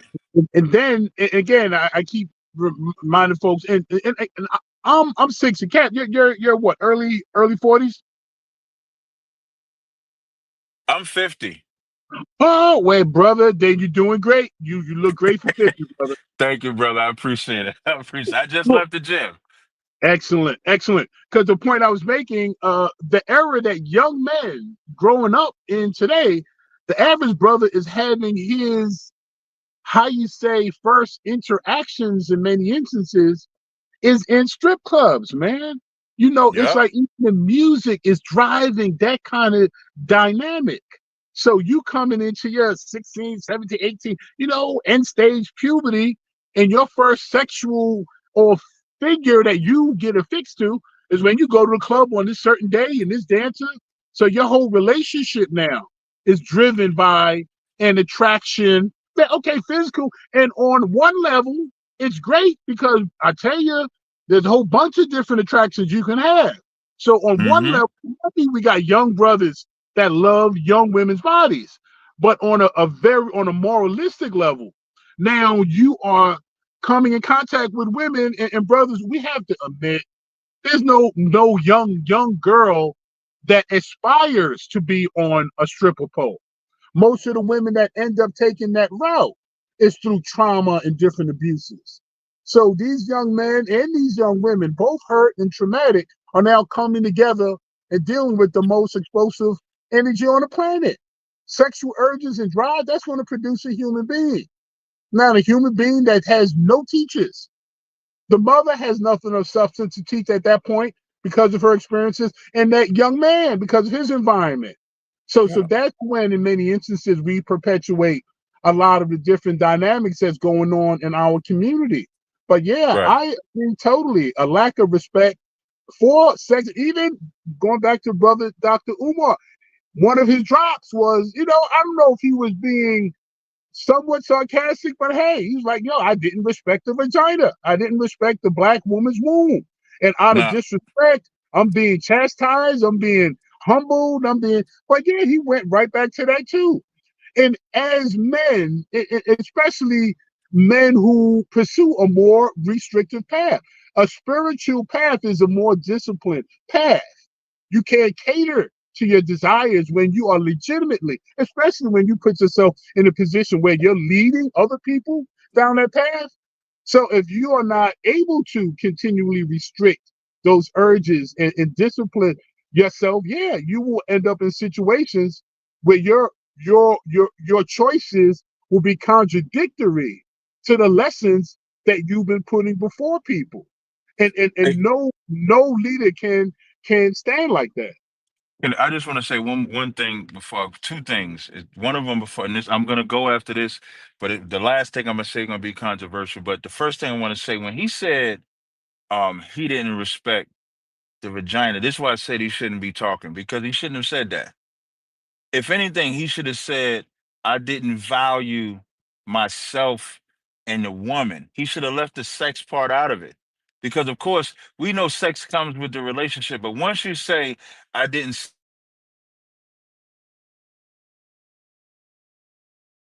Hey, what's up? Why you mute my mic, sir? Did he? It went silent for a few moments. Captain, I was saying, who said that they didn't respect the vagina? That's what I was trying to ask you. Oh, Umar Johnson said that. Umar Oh, Johnson said, wow. yeah, he said this is karma because he didn't respect the black woman's vagina. That's what he said. Damn. That's crazy. And That's I'm gonna tell you, why he's saying that to pander to the black woman. And that's what he has to stop doing, it because he wants black women to be on his side. So that's his way of apologizing. And if Right. Umar Johnson is listening, I don't think Umar Johnson has to apologize to no black woman at all. Because again, if you put me on child, this is what I said is controversial. And I'm gonna leave after this because I gotta go, but I'm gonna say it before I go and then leave y'all with it to talk about it. If I'm taking care of my kid on my own and you put me on child support to be vindictive, I'm gonna pay the child support because that's what the law says. But I'm not gonna be in that kid's life. You're not gonna have that type of power over me. I'm not. There's no way that you should be sicking the white man on me if I'm taking care of the child. It's like a form of power. And now I got to belittle myself to you. So to keep my manhood, to be the state captain to Zaryak, I'm not coming around because you put the white man in charge. And that's to teach her a lesson. Because here it is, I'm a father to all my kids, all of them. You put me on child support, what you saying is I can't be a father. And I absolutely can be a father. So Umar Johnson would not be Umar Johnson if he bowed down to that woman. And that's facts. Damn, Captain. I gotta disagree with you on that, man. I said I'm Yeah, gonna go remember after I that. told you, I said on Tommy Sotomayor interview, I said I knew that Tommy Sotomayor and Captain Tesoriak would get along just fine because they got the same view. That's my boy. I disagree with you on that, Captain, man. Come on. Nah, man. Captain, he bowed down to the woman. He should bow down to her. What are you talking about? That is bowing down. And brother Captain, I know that you're bound. One quick question. Okay. And it's hard to be quick, but so you would sacrifice your child to teach her a lesson? She sacrificed. See, that's the problem. Y'all give a license to the black woman to do whatever she want. No, brother. She's sacrificing the child. I'm defending myself. She's only doing that to the child because she's jealous of whatever it is that I'm doing. So she's sacrificing the child, not me. What am I doing to the child? I'm not putting myself on child support. I'm not separating myself from there. She's telling me that this judge has to dictate when I see my kid, what I pay for my kid, what I do with my kid, when I'm already doing that. But I stop, don't Cap. need. I see what you're saying. You're saying he already doing that. That's what he's saying. She's saying you're not doing it. But she's only doing that. So that's why I'm using myself. What she's doing that for is because she's jealous. I could tell so many. I know a brother who got put on child support because he wouldn't sleep with her anymore because she had a man. And because he said, well, you got a boyfriend, so we can't be sleeping around no more, she put him on child support. I know another brother that he can't be. Now, he divorced from his wife. She got a stipulation in there that the judge allowed, in I believe the state of Virginia, where his kids can't stay overnight if he has another woman. So now if he calling me to get counsel on should he get an apartment or should he get a house because he has a girlfriend or a woman. And so what's gonna have to happen either that woman gonna have to go somewhere else if the kids come over. I'm not going through none of that. I'm not going through no court system over my kids. I'm going to take care of my kids. We're going to work. Now, I thank the Most High that I'm with all my women. Like, y'all know I have more than one wife, like Brother Small said. So I'm with all of my women. So I don't go through none of this. And I thank the Most High for that. But if I was to be put through that, I'm not going to let no court system dictate how I rule. I'll pay whatever the law states, but that's it.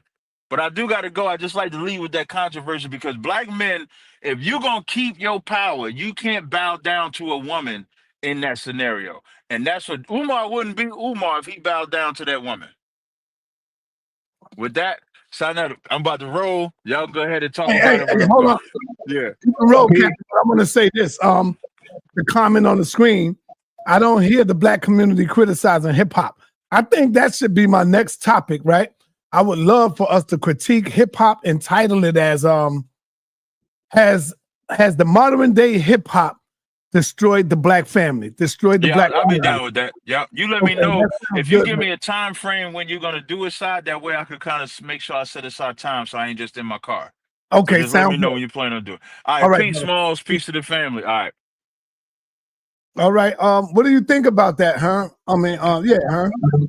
Wow, that was a little surprising. And I know Brother Captain had to bounce out because I definitely would have wanted to get his direct, but he did say we can speak in his absence. But yeah, that was very surprising. But I opened this telling you I'm only 6 years in, but man, I would move heaven and earth for my child. And I think that's why when he said it the second time, I was like, okay, I did hear him correctly. And to paraphrase or to say it, I think almost accurately, you are not going to take me to this white man system that is forcing me to pay a percentage of my income for my child's well-being. And if you do that, I will submit to the white man system that you sicked on me. But because you sick the white man system on me, now I'm gonna get back at you by not seeing my own seed. I'm getting back at the woman and the white system by not seeing my own seed. Who do I hurt not seeing my own seed, man? That I can't mold and shape every day? That I can't monitor her nutritional intake? I can't see, I'm gonna just write you off? That's never an option. I understand the dynamics, but I tell you, you know when that man lost his power that he's trying to get back now? Yeah, when he put that zipper down, your power left at the same time your life force did. And if you haven't properly assessed that sister before that point, if you haven't decided with your larger head that this is the sister I need in my life and that I can build a family with, yeah, you're gonna have problems, man. But if you didn't do that back then and you got a life right there, looking at you every day, needing you every day, oh, I'm done. You took me to the white man. I'll show you that then your child is a menace out here because he didn't have his father. So now the community could have to suffer because you showing her and you showing him. Nah. But I'm just surprised. And I know maybe That's why I wanted the brother to say a little more. I didn't want that to be the last impression he left. But he said he wanted to stir controversy. That's a little more than controversy, brother. You would deny your seed. And we know I don't want to say this to sound too chauvinistic, but most would agree women tend to be more emotional than men. They have their different dynamics and cycles throughout the month even that dictates their hormonal balance. So in some instances, they'll be given to different decisions under duress. So you're going to allow one or many of those? You didn't have that calculated. But again, as an old head, man, dealing with women, dating women, you have to, throughout that process, it's give and take with some respect. Do you ever give your manhood? No. But it's so many areas short of that that's not worthy of just trying to lock down. You got to lock down every single point. And I'll close on this, so I want to hear your point. I've always said this. If you have an intelligent woman, if you're fortunate enough to have an intelligent woman, why wouldn't you let her make 80, 90% of the decisions? And I know some brothers, that percentage is a bit too high, but you picked an intelligent woman for that reason, not to supervise and second guess. So I'm comfortable. I've always been conceding a certain amount of functional range in a family, in a construct, in a relationship once you've proven yourself qualified. Intelligent with ethic and moral standing, yeah. You got the keys to the mansion. Right. And I'm a provider, provide and protect, but all the little stuff, how the house gonna look, what we gonna eat, yeah, babe, you got that. And maybe some brothers not used to conceding that much. What do you think, brother sa.neter? I don't know all about that. Let her 90%. I don't know about all that right there. What you talking now? Now that's crazy talk. That's goddamn crazy talk. I love it. I want to harken back on what you said about Khalid Omani, and I'm not in the defender of him, but he did something that was great for the children at that time and great for the community, because when he turned state on a wicked and evil man, bro, who was molesting, doing the same thing that Dr. York was doing.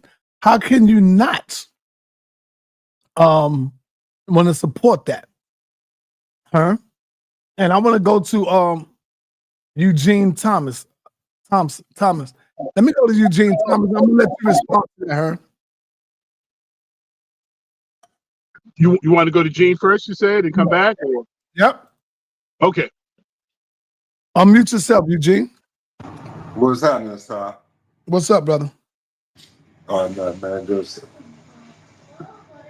sticking to it, baby. What's happening? Talk to me. Talk to you? What, brother, what you come here for? I thought you was getting ready to ask me a question. No. I want to hear your statement. What you got? Well, I mean, being in a situation where I have several, children's mother, and I know how they all, I knew my situation, and I mean, it's hard. It's hard to say because I kind of agree with the Cap on what he was saying, but in certain instances, like one instance that I have with one of my children's mother, it just was impossible for me to just leave that child there knowing what she would go through. But at the same time, like I said, I understand and feel what he mean by, okay, well, you put the white man into the business, so let's deal with it like that.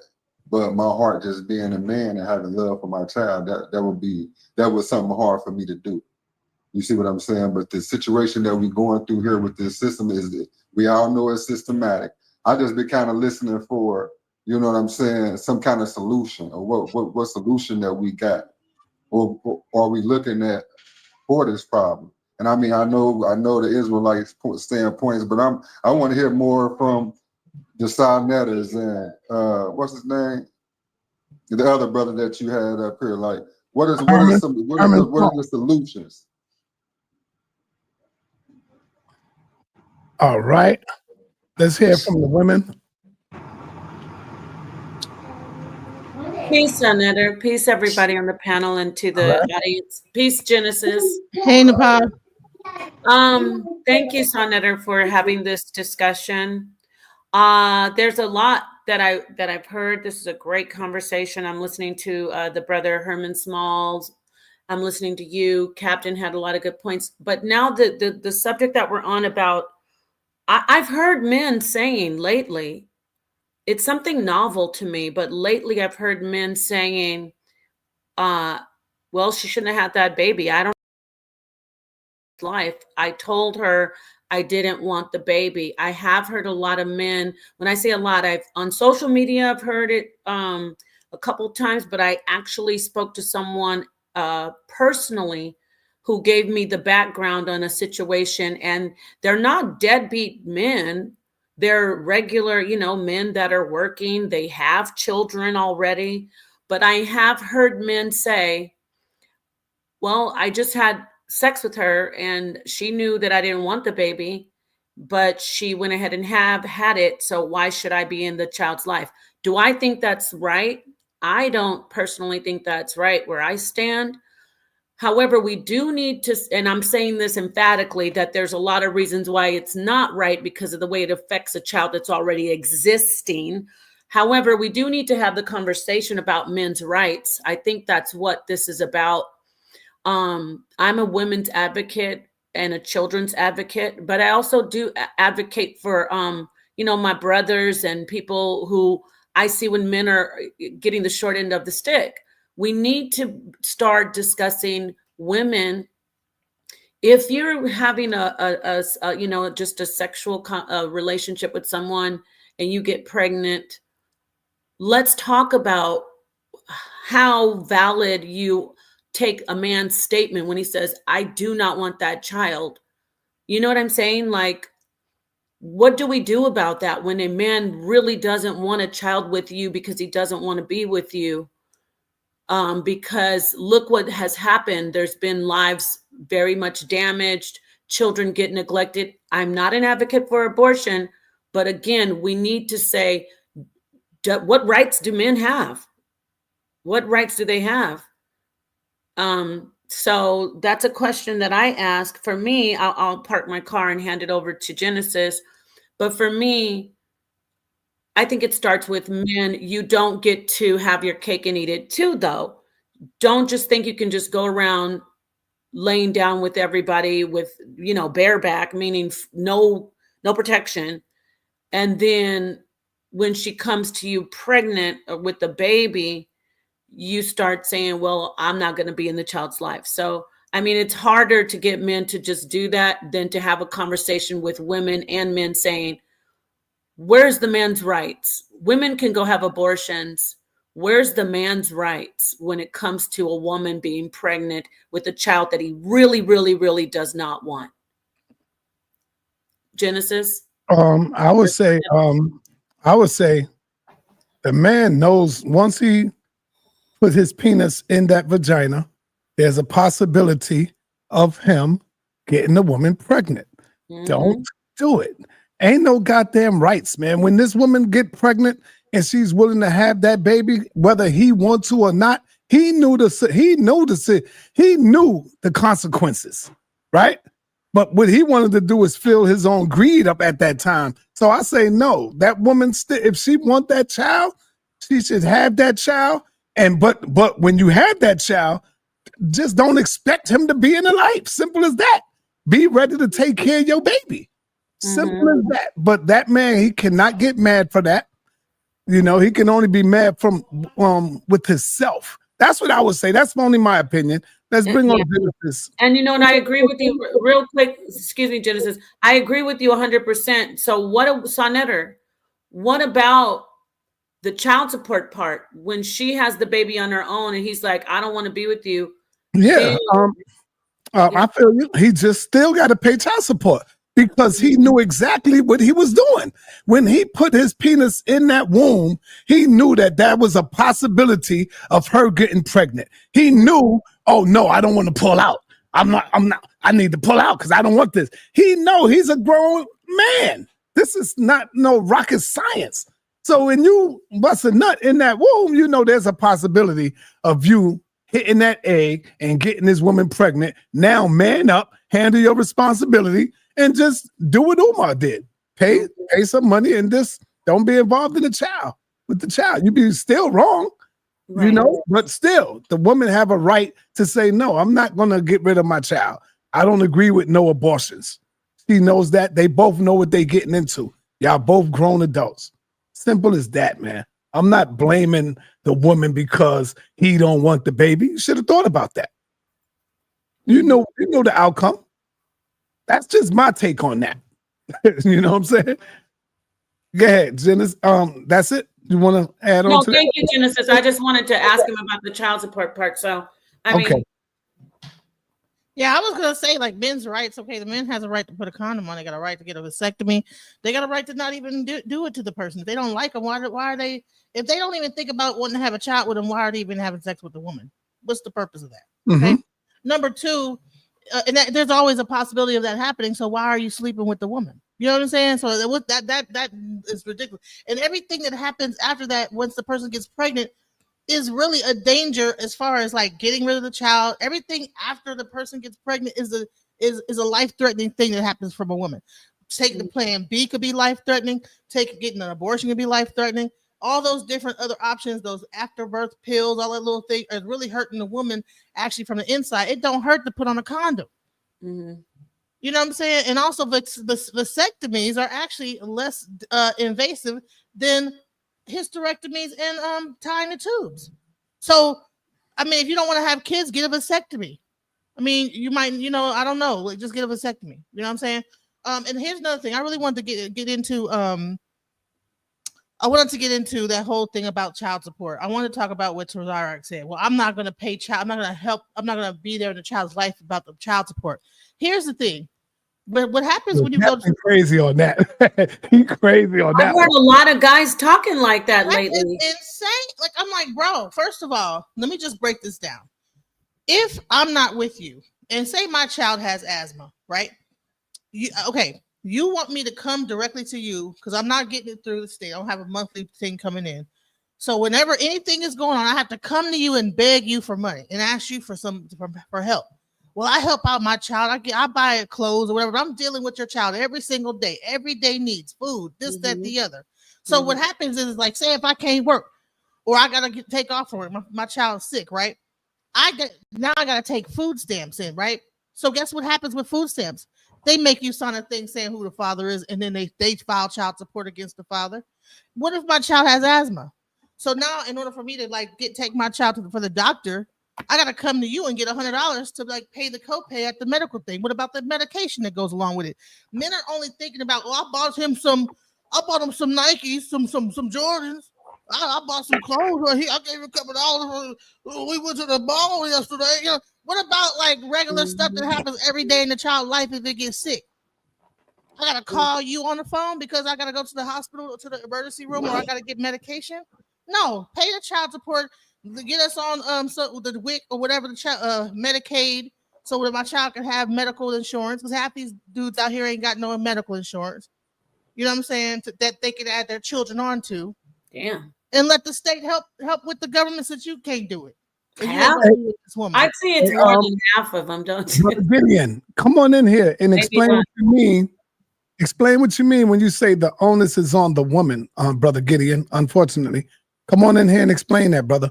All right, we got a new guest in the building. Keon, what's up, man? What's up, buddy? Hold on, give me 1 second. My hey, Herm, you want to explain? You want to jump in here, Herman? I think he's Yeah, I hear you. Sound like you. Yeah, I just stepped into one moment for a second. All right, go ahead. I can't hear you right now. Go ahead. You can't hear me. Hello? Yeah, I hear you, but you're too far away. You're far away. Okay, give me about 5 minutes. I'll be right on. All right. Keon, go ahead, brother. Real quick before Keon goes, I just want to say this. When you talk about this situation with the men and the father saying, if I pay child support, I won't be in the child's life. This is just, that's a level of maturity, I think, and it's unrealistic. And what will happen is you'll see children.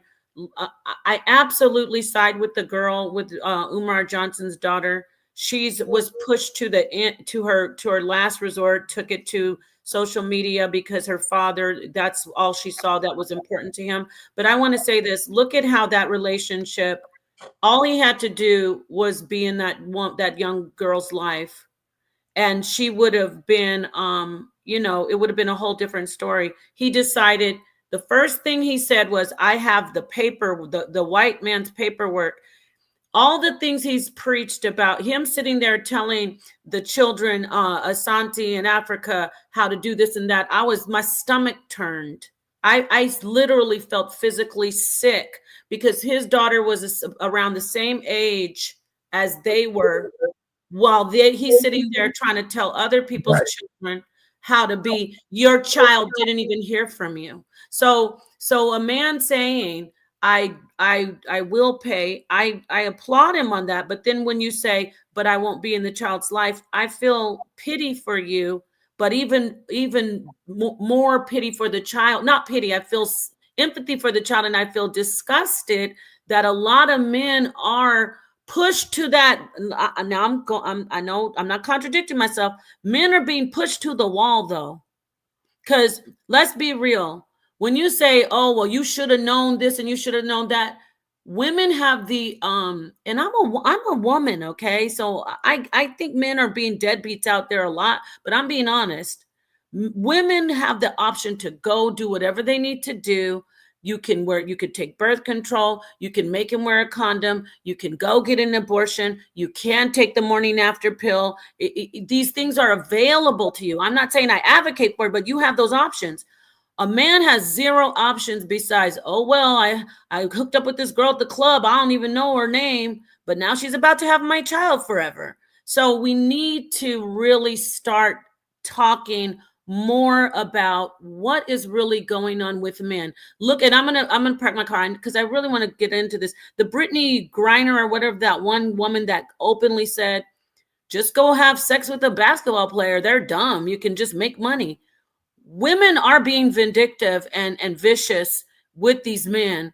I know somebody personally, like I said, who is very, very wealthy, very, very, very famous, and he has women just getting pregnant. Yes, he's not wearing condoms, but women are just getting pregnant to try to have children, and then these men are getting stuck. Am I saying Umar Johnson is right, though? Because once the baby's there, it's there. But let's at least have a conversation about men's rights. Men's rights. Men do not have any rights at all when it comes to, I don't want to have that baby. Do you understand what I'm saying? Y'all have no rights at all. Then that's all I want to say. Thank you for letting me go. Hey, let me ask you, hey, Genesis. Unmute yourself, Genesis. Yeah. Are you live streaming my stream, Genesis? Yeah, you had it on there. I thought you could. No. I said, are you live streaming my stream? Yeah. You gotta at least let me know, because sometimes I say, no, I don't want you to. But in this one is all right. But you still gotta let me know. Yeah, I thought you had it because people could do it. My bad. Sorry about that. I could easily find out. I see it in my joint up there, but you good for now. I usually don't do that. Okay. I don't do that in the You parlor. gotta take that off the topic because otherwise people will think that you could do it. Yeah. But anyway, who want to respond to that? I think I will. And Go ahead. I'm up. You hear me? Yeah, I hear you. Okay. And what I'm realizing, this is so interesting, man. And that's why I started with what I started with. Half joking, but being factual. You got to come closer to the mic, brother. You got to come closer to the mic. I was half joking, but this is. Yo, you still sound off. You still sound off now. You probably got to go out and come back in. Okay, all right. Let me go out and come back. Hey, Sal, let me ask the part question. Yes, King, sa.neter. Before we forget, I see Mrs. Graham, Peace Lady G. Remember what you said you were going to do? I just want to make sure you did that because I was emailing her on that. Remember with the mod situation. So I just want to remind you. Remember? Are you there? Can you hear me? Oh, God. Can you guys hear me? Yeah. What did you say? I don't think sa.neter can hear me. Yeah, I can hear you. You was talking to me. Yeah, but I just let you know just before I forget because I saw her because the last time you're All like, oh, okay, go. I'm sorry, Keon. Go ahead. Yeah, Nepal. So would you be for like a law that allows men to have sex with women, get them pregnant, and then I guess give them basically like a leeway if they didn't want the child, basically give up all responsibilities to that child. Like, would you No, allow that? no law. Well, I want women to have to start having a different mindset. No law telling women what to do with their bodies or saying men don't have to be. Once the child is here, the child is here. I'm talking about before the child gets here, but once the child is here, it's tough titty, said the kitty. If you have a child, you don't have the luxury to say I'm not going to be with. Well, you can do it, but you're damaging a life. So Umar Johnson is the last person to be telling people he has to step down now, meaning he could go around talking all he wants about Black power, but don't tell anybody how to be fathers, and damn sure don't tell people how to be husbands. We don't need you to advocate for the Black woman anymore. You did your part. You need to put that torch down because you haven't been a father or helped a young Black woman to become a good woman or the best woman she could be. A father is crucial in the developmental mind of children, especially girls, because now she thinks despite what she says, when she meets a man, she doesn't believe, I don't have to take this. You understand? Unless somebody, well, I take that back because she had a man in her life. I'm saying when a young woman doesn't have a man in her life that is a father figure telling her, don't take that, you don't deserve that, it really changes who she is.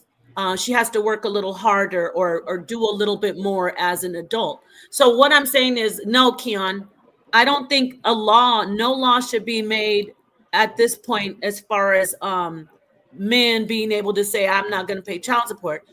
I'm talking about a conversation between us as people where we change our mindset. Because why is it okay? I was listening to a song by Jasmine Sullivan. I love her, but I don't like there was a line that really bothers me. I know it's art, but there's a part where she says, oh, he's saying that I got the best PUSSY in the world. And she's like, and even though we're not official, that's where you hit the brakes. What do you mean we're not official?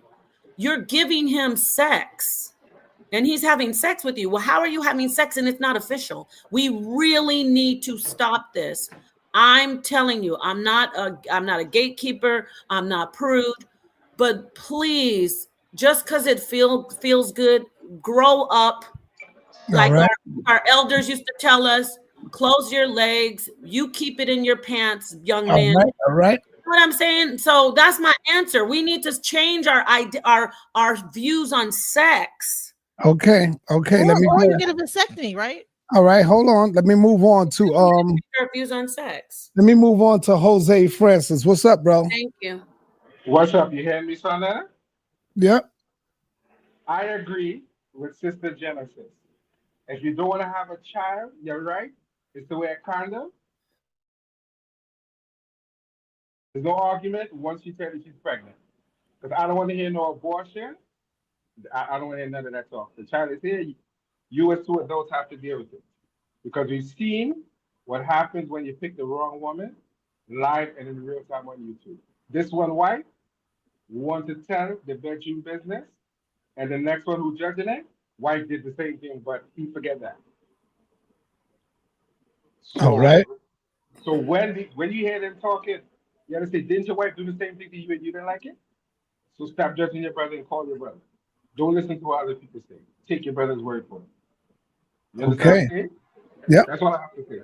And I would say to all the brothers out there who say, oh man, don't let the white man in our business and he don't need to control us. Yes, he do. Sometimes the white man got to step up and make you be the man that you're supposed to be. God damn it.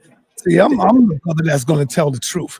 If you brothers out there, and there's a lot of them out there, who's getting these women pregnant, these young women pregnant, and you don't want to step up, and then you break out, and then you be the father to someone else's child that's not yours, man.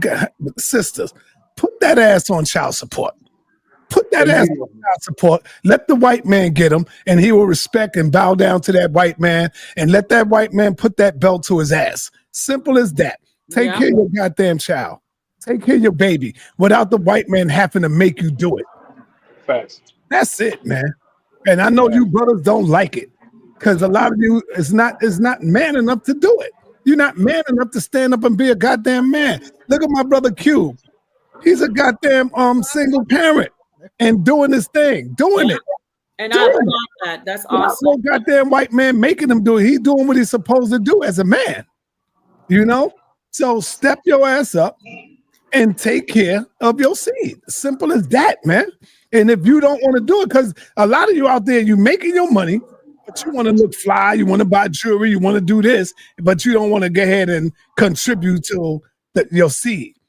Sisters, take his ass to child support and let the white man spank his bunkie. Simple as that. That's what I'm with. Let me go on to my brother Herman McCarthy, man. What's up? Peace, sister. How y'all doing? I just want to say, man, like, I love Cap, man, but there is no way in the world that I could walk away from one of my 8 children. It's no way. And when I think about that little meme that's on Facebook when the little babies on their daddy's face talking about, do you love me? Do you love me? It's no way. Because we didn't get along, you put me on child support, and I'm going to walk away from that? Right. That my child might be standing at the playground waiting on me to pick him up and I ain't coming? Ain't no way. Only way I can... Those are the best years of their life when they like that, bro. Yeah, ain't no way. The only way I'm gonna not be there is if I'm dead or in jail. That's the only way I'm gonna not be there. And so I don't get that. I think if it's a lesson to be learned, it's on the back end once the child becomes grown. And if the mom did something spiteful, they can realize that once they become grown. Like, damn, mom, why you do dad like that? Or if the dad does something spiteful, why you do mom like that? That kind of thing they learn when they become grown, not while they children. It's no way, absolutely no way that I cannot walk away from my child. It's no way. No lesson in the world. And the Bible says those that don't take care of their family is worse than an infidel. And taking care of your family ain't just financial. And the captain see that, bro. I'm telling you, hey, taking care of your child is not just financial. It's not just financial. When he say take care of your family, that means be there, mold, shape, protect, die if you have to. It ain't got nothing to do with money. And if you don't take care of your child and for a lesson, then you are worse than a damn infidel. Period. There's no way in the world I can walk away from my baby for no damn lesson. No way. Damn. That's real talk right there, Pastor. Because what you're doing is I'm surprised. What you're doing is you miss the best parts of their life when they going to school. I broke this down to Captain before. Like last week, we was having the same conversation. And she want to be there. She want to be able to see her dad come because she see everybody father coming to pick her up, taking her to school, celebrating these little holidays that they be having, but she's missing out on the father. And when they grow up to be somebody or to be something, that's when you want to jump in and step into their life. You see these kids saying, the hell with my father. You never been there for me. My children could never say that. None of them. Yeah, never. No matter if I was a rich man, poor man, whatever, you can give values of being a dad. That gives values more than financial. If you take care of them financial, that's not taking care of them. That's just giving some money. You know what I'm saying? That's paying to not have to do nothing but pay a little something. But taking care of your children is molding, being there, feeding, loving, and die if you have to for your children. Do y'all agree with Anthony Edwards? Y'all agree with Anthony Edwards? Do y'all agree with Anthony Edwards what he's going through with his baby mom? I do. What happened with him? I do. Who said I do? That but boy what's Keon. the story? That's you, Keon? Yeah. Heck yeah. In his situation. Just particularly his. Huh? Break it down. Okay, so basically what happened was that Anthony Edwards, well, just like any other he's a basketball player. Right. He plays for the Timberwolves. He's pretty good. He's basically the star of the NBA right now. So what happened was that he was messing around with this girl who supposedly was a stripper or prostitute. I don't know what she was, but Is anyway. that the Brittany Reiner thing? Nah. Brittany Reiner is for PJ Washington. Yeah, that's PJ. But Okay, yeah, so go on. Same yeah, situation, right?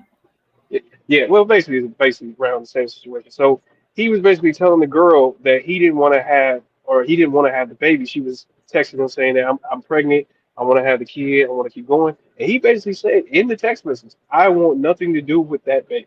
And that's that it But is what see, it look, is. but here it is though. you can say that all you want, but to the woman, she's like, "Oh hell no, I'm good. I'm straight."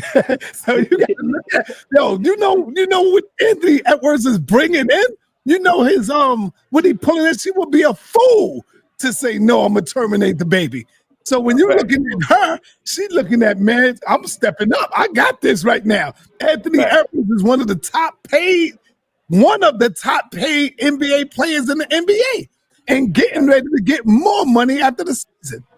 So she would be a fool to say, I'm going to care. Just like when we brothers, man, we would say, damn, I would be a fool to have her terminate this knowing who she is, you know, but she don't want it. And you begging and pleading with her, baby, I need you to keep this right here, you know? So I feel Anthony Edwards, but you should have known better. He's old enough to know he's a grown man. If I do this, this is what's going to happen. That's the same thing I was talking about. What about 50 Cent? 50 Cent and his little man bigger now. Yep. I think side though, I really want to like I don't go ahead. I wanted to ask Sister No Power question or her ask for input on what she thought about Ishmael in this situation. Who? Thought about who? Ishmael. You mean and the Bible? Yeah. Come on, brother. You mean the Bible with Ishmael? How that's the same situation actually. He even worse because he was like, I know they're gonna die in the desert. So yeah, to be honest, if that's what you're asking me, you brother Eugene Thomas, to be honest, and I'm a piece to Lady Kier. I'm not gonna go long, but I just want to say these men. I thought about it, like I'm thinking about it as you talk. It's something new that they're vocalizing, but they've been doing it anyway. They've been just leaving. It's easy. It's easier for them because that goes back to showing you how different it is to be a mother, to have that motherly bond. But I get it. I love brother, sa.neter, Alimra McCarthy, everybody who has children who don't, you keep your father bond. But let's be real. If they don't ever attach to the child, when she has it, they don't, and then they already have the mindset that they don't want it. If they're already in that mindset, which a lot of men are doing this to Black women, and I'm saying Black because I'm not worried about anybody else right now. Look at the white girls that are walking around with these Black children, these half, Black children. I don't know what it is about. I mean, I do. I think it has something to do with how they were treated. Maybe because these men, it's a phenomenon that Black men are really not having a problem just walking away from their children. It's like a culture thing now. It's been that way for a few decades. So that's all I want to say. I just was sitting there thinking, they're saying I'm not going to do it. But to be honest, when I sit here and think about it, they've been not doing it. They've been walking away, right? Yeah. I don't even know why y'all taking this Captain Cesariak stuff seriously. As a man, and as how Captain Cesariak carries himself, I don't give a damn what he says. There's no way in hell throughout his child's whole entire life he'll just give up on his child. I don't care what he says. There's absolutely no way I believe that. That man was as soon as that child turns 18 and he calls Captain Cesariak or she calls Captain Cesariak saying, "Daddy, I miss you," that man gonna come running. I could care less about what he's talking about. Peace, Lady Kier. All right, Keon. Real quick, Anthony Edwards or John Morant? Oh, I'm gonna go Anthony. I'm gonna go Anthony. And too. Ant remind me so much of Michael Jordan. He looks like him, brother. Facts. Man, I was like, yo, you sure that's not Michael Jordan's son, man? But let's go. Let's bring in Lady Kira, the coach in the building. Let's get it, Lady Kira. Peace and love, Peace. fam. Just wanted to tap in. Peace to the panel, peace to everybody watching or whatnot. I actually, I think it's a little crazy. I think a lot of people are delusional when it comes to the current dynamic of the Black family. And like Nepal said, I'm not really concerned with others. That's why I say the Black family. I think number one, I do kind of think that we don't pay attention enough to what we are doing. And then when we do pay attention, it's to point the fingers at others. A lot of women, and that's just the reality of the world we're living in, are very manipulative nowadays. There are a lot of women that are using children against men, good fathers. I'm not speaking in regards to the ones who are clearly deadbeat, but there are a lot of men who are unprotected in this system. Me, myself, personally, with my younger kids who are not my husband's children, even though he cares for them well, and thank God for great stepfathers. But at the end of the day, me, myself, personally, I didn't run to put my children's father on child support. Mainly because, number one, even when you do that, it's still a choice on whether or not they're going to pay it. It's not a guarantee you're going to get anything. Number two, unless he's a really well-to-do guy that's doing well in his life, 9 times out of 10, you're not even going to get much that's even worth saying that you get child support for. 9 times out of 10, you're still doing majority of the job yourself. So me, myself, honestly, I don't really see the point in necessarily going down there other than the fact that you're proving a point that this is the child's father, and yes, he should be responsible. But for all other reasons, I can't honestly say child support has benefited. My oldest daughter, who is 21, I got child support from her father for over 21 years, but he has not seen her since she was 2 months old. Paid his child support faithfully, never been in her life. So at the end of the day, for all those that really think that a dollar amount that you are paying in your child's life is actually making a difference, you're ridiculous. It's laughable. It's comical to actually believe that a dollar that you can send without ever showing your face is actually really going to make your child feel as if their parent cared for them or loved them, or that they can call you when they need you. I think it's really sad that we even have to have these type of conversations, considering the background of Blacks in America, considering the strong foundations that we built up after slavery and came together in the communities that we had. I think it's a disjustice to really go around trying to point out what we need to do outside of self. A lot of folk, like y'all were just talking about with Captain Tazariak, whatever the comment he made, because I actually missed it. I wasn't in here when he made whatever comments he made. But at the end of the day, I can't look at a man as a man. There's lots of males. If you're born with a penis, you're a male. Okay. So we know that. That's science. That's science. Lots of transgenders have them too. And they still don't identify as a man. A man, to me, is all about the principle of it. That title comes with certain principles. There's an amount of respect that you gain from that title of being called a man. And if you are not checking off certain boxes, you are not really a man. I think any man, whether your relationship is good or bad with your child's mother, should be making 100% effort. I don't care if you have to go to the courts. I don't care if you have to go pick up the child from their mama house because she don't want you to come to her house. I don't care if you can't call her phone. There are ways, and there are ways of making a way out of no way. I've watched lots of men do it. I watched my brother have to go through the courts for his children. He has 7 of them, and at this All moment, right. he has custody of every single one. All right. All You hear what right. I'm like? We have to do better and quit making excuses and pointing fingers. If you ain't, Okay. if you're not nothing, it's just because you not nothing. Don't blame it on her. Don't blame it on him. You're a sad person. You're a sore loser. You're a sorry father. You're a sorry mother. But you can't put that on nobody else but you. All right. Powerful, powerful. All right. Genesis, Miss Genesis.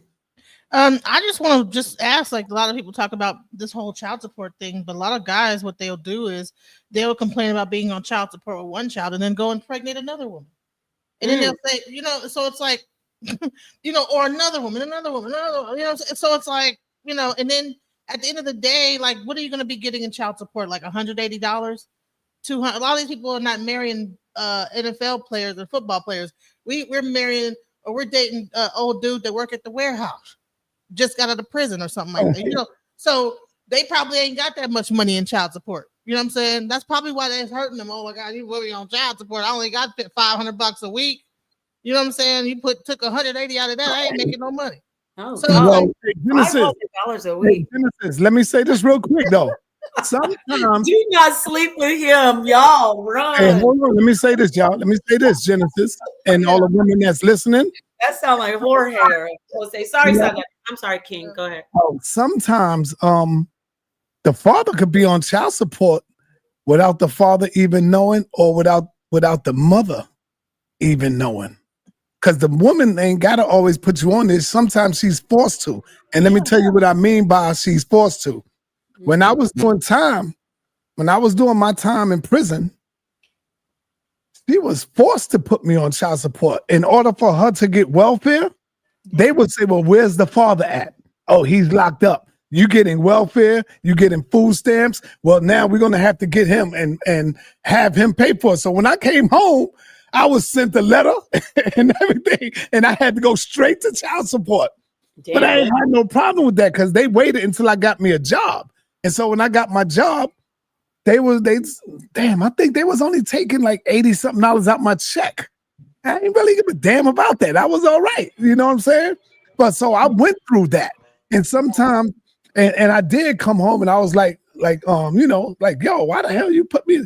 I didn't do that. I had to. Now I understood that in order for you to get your food stamps, to get this check, to take care of what I'm not, because I'm missing. I'm missing in action. You see what I'm saying? And so sometimes a woman is forced to have to do that. So let me say that too. And that's why I was saying that if you want to get Medicaid, you want to get even if you got food stamps at one time, but even if you want to get the Medicaid for the children, what's it called?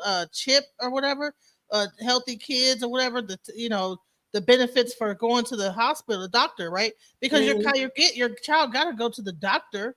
And so what'll happen is that if you ain't got no job, if you just have a child, you're not going back to work immediately, working no great job that give you medical benefits. You're going to probably have to take off for a couple months just to raise that child, and from newborn to like about 2 months before you go back to work.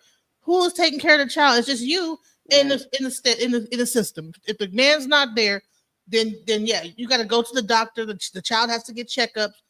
Medicaid is paying for those doctor visits if the man is not in the life with medical insurance. And then what they do? Sign. Who's the father? Okay, you need to let us know who that is, and then that's when the attorney general gets in touch with you. That's what it is. It's not even like food stamps. It's just even Medicaid, the state medical benefits. Right. Well, to answer Omar Muhammad, you damn right I got respect and love for my captain.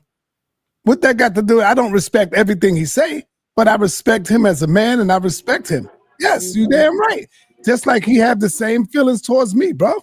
What's wrong with you? Even asking me something stupid like that. sa.neter, I want to just add this. And then my brother Jamal. Oh, dang. Jamal, he said, sometimes women would rather get on welfare instead of working. Brother, let me explain to you. Me, I'm like more old school. I didn't want my wife working. I didn't want I was just going to talk about that. I didn't tell her. I told her I don't want her working, that I will take care of her. Damn. That. So sometimes I'm from the old school. Yes. And that's the way it was until I got put up in the penitentiary. And now she needed help to take care of the family and the food and all that. So I understand that. Damn. And what about like the fact that after you have a baby, it takes you're not just gonna pop up working. It no, takes you're time not to heal from having a baby. Right. And I want to add this too. Excuse me, Genesis. sa.neter, before you move away from that, you read my mind. Really, to be honest, somebody said, don't say that about Black fathers. I have, my father was very important to me. He still is. He transitioned. Black fathers are very, very present. But look, a lot of them aren't. And this isn't a bash session on Black men right now. I'm trying to really control myself with the whole phenomenon of men leaving their children. So don't think I'm coming for Black fathers. However, let me say this. If you put yourself in the bed with a woman and you don't have any type of protection and she doesn't, you are a man. You are responsible to pay for the child. Yeah, I said, let's talk about people when a man does, if a man ever told me he didn't want a child with me, which would be, I don't put myself in that situation, but if a man would ever have told me, I don't want this baby, I wouldn't have the baby. And I'm anti-abortion, but I'm being 1,000. I know that you could clip this if you want. I am pro-life, but if you sit in my face and you tell me, when I tell you that we made life together, and you tell me I don't want it, and you were serious, the baby will not come out of me. See, I already know, because I'm not going to be chasing you down or explaining or having my child see people have birthdays, and I'm not doing it. That's just me, though. What am I getting at? I know me. Now about you as a man. If you get her pregnant, you better pay for the baby if she has it. Now, people, again, you might think I'm contradicting myself. I'm not. Is it fair to have a baby? That's my point. I don't want to talk about changing laws right now. Women, if a man tells you, I don't want that baby, either have an abortion or put it up for adoption. That's for me. You know why? Because we have too many women who, you didn't believe this. You're not believing these men. Men are leaving their children because they told you. And you know what the paradox is?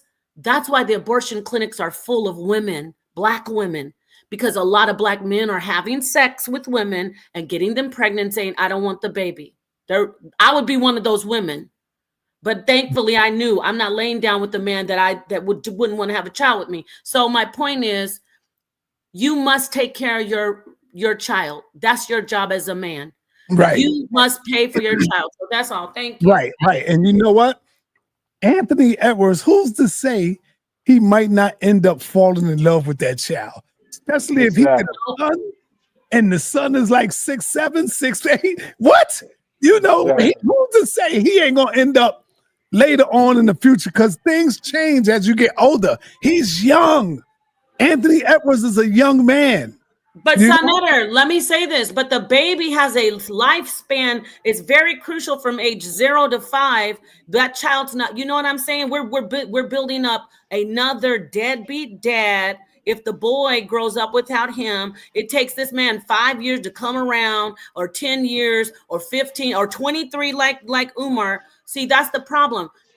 When you said, I don't care if I swear, if he's a billionaire, if he looked in my eyes and said, I don't want that baby, I don't care. I'm not having this child. I'm not bringing it out into this world. Or really, to be honest, I would put it up for adoption. I wouldn't kill a baby. But I'm just saying, most women don't want to do that. I don't believe that women would do that, knowing that this man, Anthony Edwards, his gross, it's like reaching into like damn near over 100 and something million, and a woman is just going to be that stupid and say, you know what, I'm not going to have this baby. Women is like that. I don't think these women is going to. Right, like but you know, they're doing that. That's a career. So let's. That's the 1%. Exactly. That's the 1%. Let's talk about the ones like Genesis is talking about $500 a week. Look, if you are making $500 a week, if you're making $1,000 a week, if you're making $10,000, ladies, stop. sa.neter, when you said how you remember, you just said right now, maybe he'll come around. I'm not basing my child's mind. We're talking about the developmental minds of children. I'm not bringing forth another broken child, or I'm going to give the child to another family. Hey, there's a Black mama and a Black daddy, or here, you can have this child, please adopt it. So I'm not promoting abortion. Anthony Edwards is young, and I don't know if his mother's speaking to him or not, but I think the sisters and the mothers need to get involved. I don't know if they are or not, but he's still a child himself.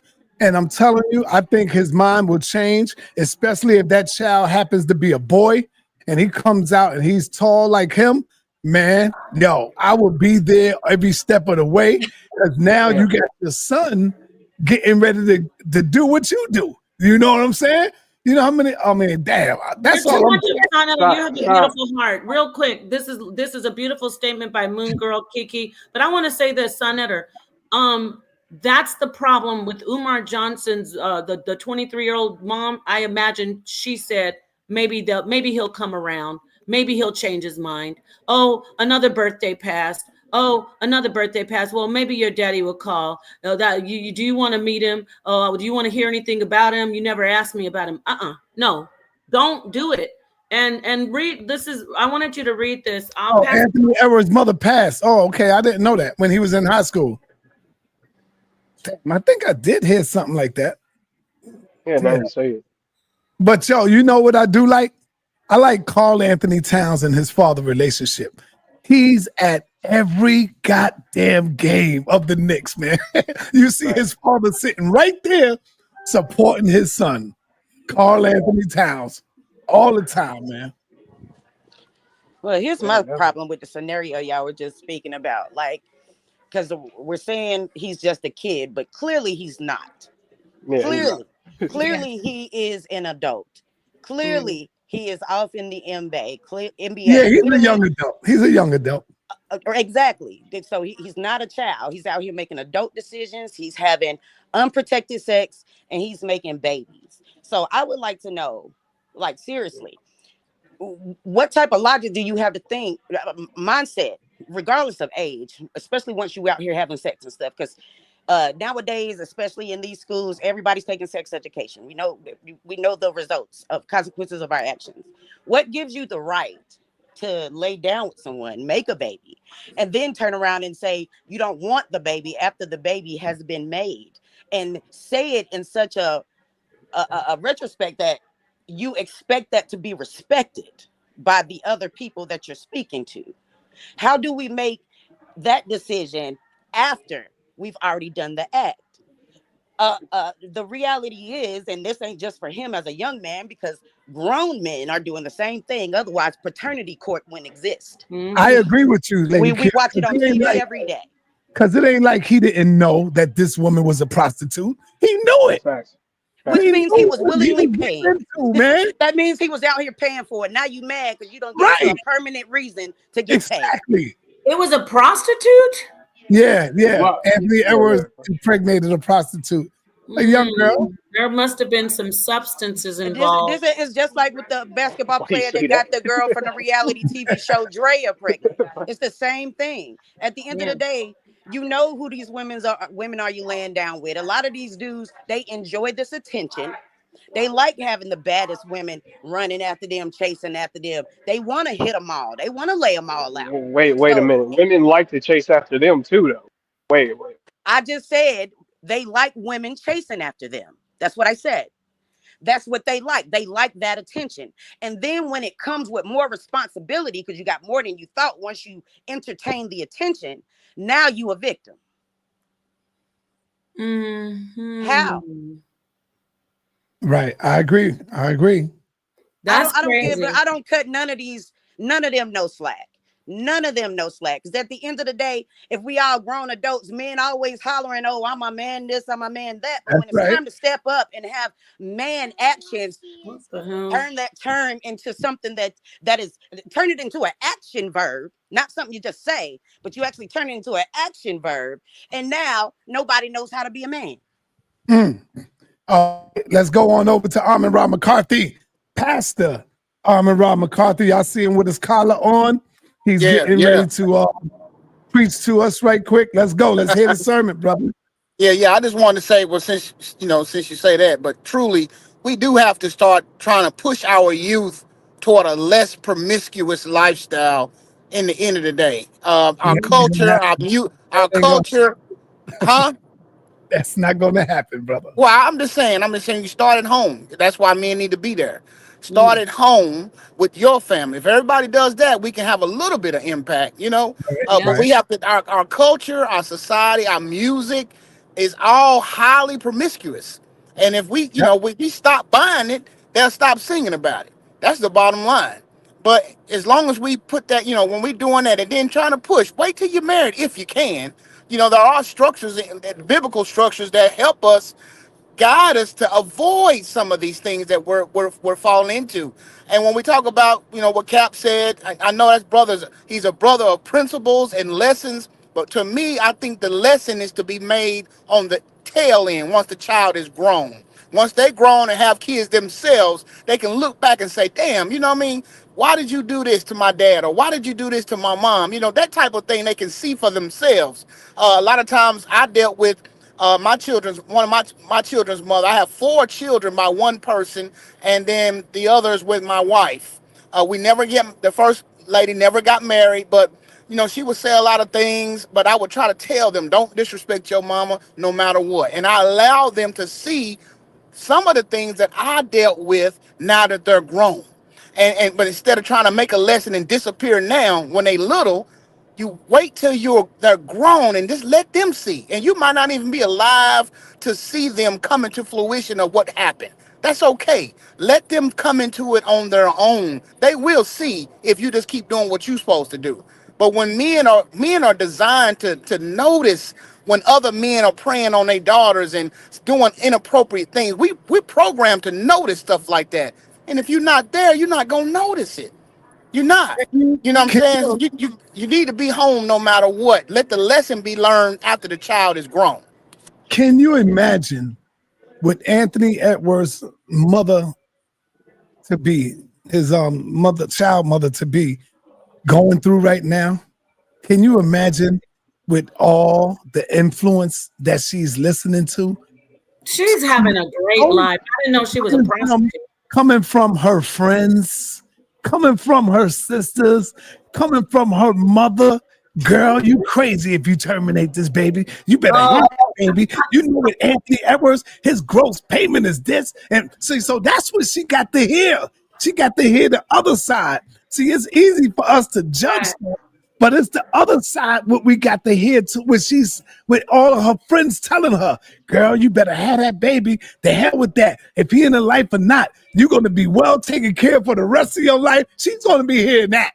I didn't know she was a prostitute, a paid worker. She probably, there's some things that I don't know. I'm not trying to make it like look, women are for the most part being walked away from by regular guys, not just ball players, I'm saying, but like she was a paid sex worker. Something happened. No, you know what I mean? It's like, that was her mission. That was her lottery baby. Right. This is the lottery baby right here. For these women. You know she ain't really got to never prostitute herself no more. This right here is an opportunity for her to get out. No, I'm going to be honest. I feel bad for him. Hold on. And guess what? Israelites should not be mad, because this could be the workers of the Most High that says, you know what? We're going to get you out of that prostitution. So why is Israelites getting upset? And I'm talking about the brothers. Why are you mad? Was she a prostitute or not? I'm trying to get the fact. She might be a groupie or like one of those, like, you know. So she wasn't. Yeah, I don't know if she's an actual prostitute. I think she was. Okay, because if she was a prostitute, really, then I feel bad for him. But if she's just a woman, I don't feel bad for him. IG model type of like one of them. Well, like, that's not a prostitute. I don't feel bad for none of them. That man is getting paid $255 million. If he wanted to take care of the baby or not, that baby's going to be taken care of. That woman's going to be taken care of. I feel bad for the child because it's another. I would be happy for my child coming in the world, you know, and that's it. Simple as that.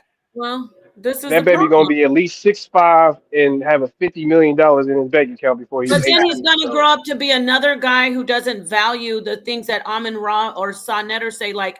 He's going to be another guy that never even, you have to be programmed. Some of the things are innate that we talk about, like the protection part is very, very wired in your biology, in your DNA as far as man. But there's a lot more that's programmed into you to be a father, like staying there. Okay, check. Staying there is not always going to be something that, I mean, that's not something that he can just go, I'm supposed to stay. Some men, when I say protection, it's wired in you. They think, oh, I'm protecting my child. Let's talk about the lady who let the kids die in the car, the woman in Detroit.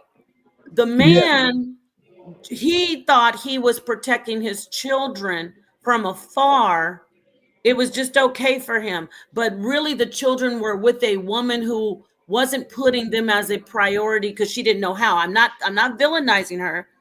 But she left the children. She made very, very bad choice. She didn't even know about carbon monoxide poisoning being possible. I mean, we need parenting licenses. You were asking me about laws, Keon. Everybody should have a parenting license. We have licenses to do other things, right? But the father thought he was protecting.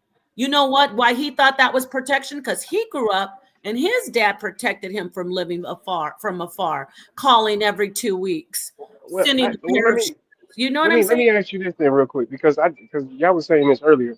I didn't grow up with my father. He was in prison most of his life, and then he was out for like 4 years. Then he got shot. So it is what it is. Sorry. So but I never like you were saying. I never grew up with resentment towards my father. Do you think that resentment was taught? Like, because to me, I feel like that resentment is taught over time. If your mother raised you just to say, respect your father, like yada yada yada, whether he's there or not.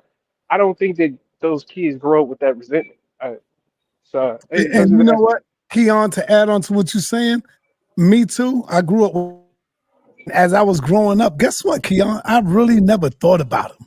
I never thought about him in a negative way or positive. I was just living my life because I grew up in the streets. And so I was always hanging around brothers that were way older than me. You know what I'm saying? Hustling with brothers that were way older than me. I was like the kid on the block. And so I looked up to them as my damn fathers, the goddamn drug dealer at that time, the dope dealer, because that's where I grew up in that community. And so these brothers was looking out for me, Yeah, and and so that, I really never thought about. figure. I really never thought about my father until now when I'm older and I'm grown, and I don't look at him with no resistance at all, no resentment at all in my heart. Yeah, because to me, it just feels like that people say these things sometimes because that's what they was taught. Like you was taught that your father not being there was a bad thing, so then you start thinking that way. Like, but I mean, not trying to excuse it, but I'm just saying like over time it does seem like that. You know what I mean? It is a bad thing though if your father's not there. Yeah, it is a bad When I thing. say bad, That's what I'm saying. Why does it have to be? Sometimes it's not even about your father. Because what if your father is a lunatic? It could be like a father. Oh yeah, that's it. Because I'm saying your a father's a father, psychopath. You don't need no that person in your life anyway. Right. You Right. know, I'm in a father figure. You're right. No, as long as there's I have sisters and brothers out there who I have never met, man. Who I have never met in my life. Crazy, right? Yeah, according to Tommy, that causes a lot of incest in the hood. Tommy Sotomayor, I was listening to him say that. But no, back to what you were saying about the father, Keon, when you grow up and you don't get that part, you know what I also noticed, like with you and sa.neter?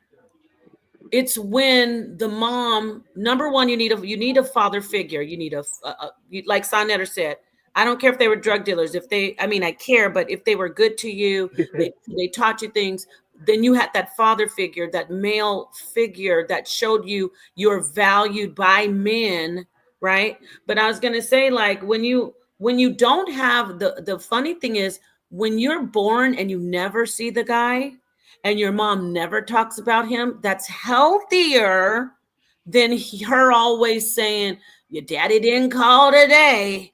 Oh, I guess he doesn't want to see you. See, that's when you start saying, I'm not valuable. So it's crazy. Like when you have a good point. Like when you don't hear about it, it's not as damaging as when you hear her continue to bash him. Yeah, it is. And see, like Captain And that's Tazar, also hold up, That's like also.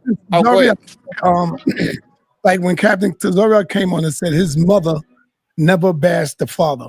I never heard nothing bad about my father from my mother. Never. Facts. Never. Facts, man. Only thing I knew about my father was that I met him twice in my life and that he's Puerto Rican. That's it. And then that's what really made me go and do a DNA test. You know, I went and I did the test and I look at my family history and I see DNA is right and exact because I see cousins that I know, my first cousins that's on there that took the same DNA test as I did. And I see them right at the top of the line with me, neck and neck with me. I would hope that my brother or sister out there will take a DNA test and that would right there, that would plug me right in. I would love to get to see them. I might have a brother that looks just like me. Don't even know it, man. You know? A second size crazy. Nah, for real. I would like to see that. That one brother, I the don't think we Muslim, can looked handle like a second size. Nah, he would be a different sign. He would have a different sign, of course. So we would have different energies. Yeah, I don't respect. It's not that brother Omar Muhammad. I wasn't saying that I respect drug dealers, but let's be real. Those are the people in your neighborhood, and there's different situations. I'm saying sa.neter said he had those people as his father figure, but look where it led him to. He started doing the selling it, and then he got in trouble for it. So Yeah, and guess what? The brothers that were selling drugs, they were good people. They don't do that today. You see, we was all doing that in my community where I grew up at. Don't forget, I'm in Harlem, New York, when the whole goddamn Harlem Paid in thing, full. the whole Yeah. there you go, Keon. Wherever you go, it's drugs. I'm going to school, you see syringes all on the ground. Your mother's gotta make sure you get to school safe. People dying, people getting raped, people get molested. That's where I come from back in those times, man. Man, did you remember when the winos turned into the heroin addicts? Like it used to be winos on the corner, then they turned to heroin addicts. There was a man by the name of Claw who became famous. They know who he is. He became famous for his arm, where the museum wanted to pay him $1 million for his arm because he was so filled with dope and pus and everything, and they wanted to examine on that. No, museum? What and museum? the museum wanted to pay him for his They arm. gonna cut his arm off and put it in the museum? Yeah. Yeah, Jesus. It's okay, Omar. People heard of him. Some people heard of him. You know? And I don't respect people selling drugs in their community either, but I get it that they think that's a way to not so much in 2025, but in sa.neter's time, yes. To get out of the poverty. That's what they had. That's all they had when we was coming up. Remember, man, that's all black people had at that time. They wasn't given no jobs. You couldn't get no work. People had to do what they do to get out of there. But we didn't know, and the people didn't know that you were only hurting yourself. Right. In the long run, you were just hurting yourself at that time. And Just what do you think is going to happen now with Elon Musk in segregation and this whole thing, taking away jobs? People are going to go right back to it. It's going to raise the crime rate, more drugs, more people getting locked up, and people are talking about the birth rate and having babies. Our birth rate is declining. It's not going up. So we're not even replacing ourselves at this point. You understand what I'm saying? So in 20 years, we might not even exist, bro. You know, remember this, and I always been the first one to say this, y'all. I always been the first one to say this. God forbid, right? The ancestors forbid when you start seeing the Africans come over here and become policemen. Oh, sa.neter, I saw it already. I seen a few too, but I'm talking about when a lot of them become policemen. Talk on it. Our ass is grass, boy. They talk on it. Don't forget the Chinese and the Russian. The Chinese and the Russian. That's all. That's right. You think the white man is bad? Wait till they start getting them badges, bro. Yeah. Remember, I said it because there's a lot of them here now. In Harlem, in Brooklyn, in Queens, and all over. There's a lot of them here now in Atlanta, all that. So when they start getting them badges, bro. I've seen that. I think they put a ban though on Africa coming over here. I think Trump just did. What? He put a ban on Nigeria, Ghana, Sierra Leone, and Why? What the heck? Burkina Faso and all. Yes, a ban. Why? What was his reasoning? He thinks that people in Africa could be changed over to the other side or something like that. Like any country that he feels like could be utilized against America, he's banning them. It's a lot of countries that are like on the list banned. He's closing off. It's almost like he wants us to not be able to travel or escape. Yeah, he doesn't want us to travel. But how can he stop with people, just citizens, from traveling? I mean, that's clear discrimination, like from Africa. Like that doesn't. That's why I'm saying why. Well, I think it's just non-citizens. Like non-citizens can't come in. Like, Oh, like immigration, I think. I think he also is trying to stop people from getting dual citizenship. A lot of people are leaving the country, going to Ghana and getting dual citizenship. Yeah, in Burkina Faso.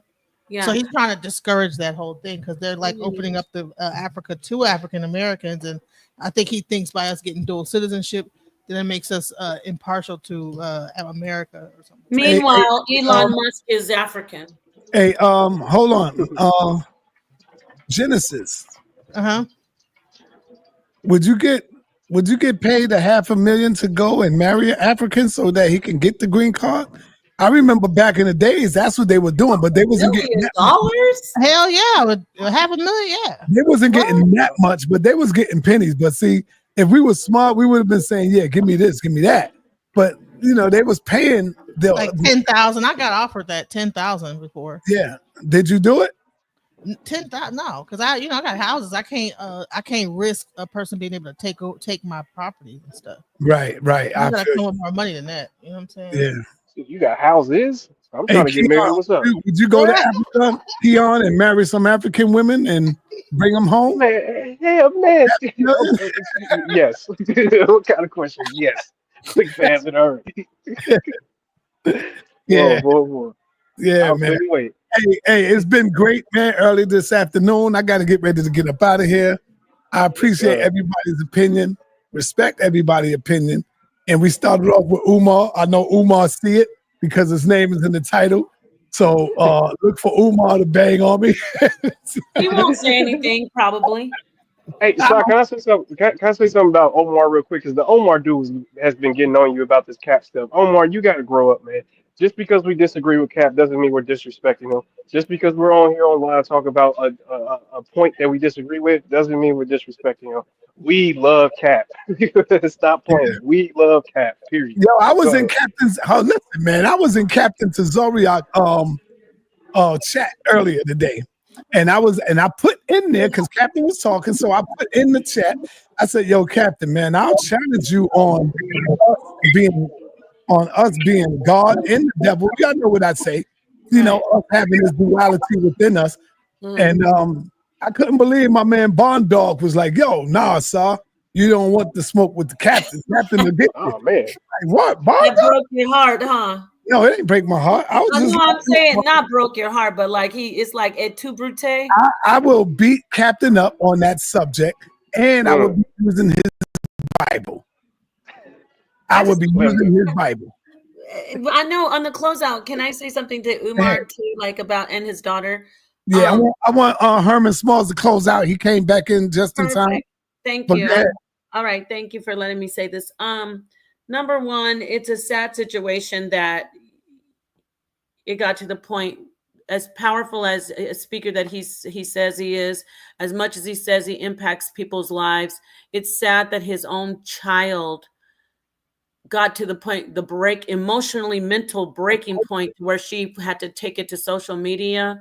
I want to say that I send all my love and empathy and support to her, but I will say to her, if she's listening as a young lady ever, do not make the mistake that I and many other very good people have made and crash out on the internet off of trolls. Don't let them make you get out of your character, because what they will do and what they're doing on her right now is using a lot of the clips with her when she's calling her dad the B word, when she's saying, what the F, well, I need the money. So just, if you can hear me, just keep it about, talking about what's going on with your feelings, about advocating for other young women who are in your situation, and getting to a table where you can privately talk to your father. I hope that you guys mend fences, but that's not your responsibility, young lady. It's 100% his. And that's what I want to say. He's absolutely at fault. Only thing that I don't want to see her do anymore is let people get under her skin and crash out, because it's a sad situation that she tried.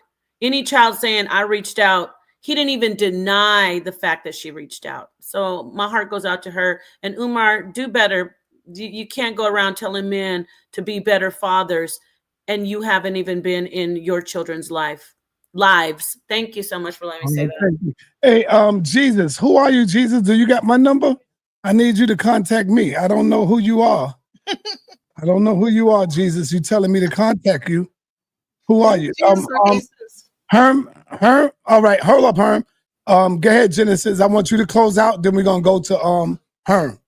Okay. Oh, there little she go. baby. Hey. There she go. She's sweet.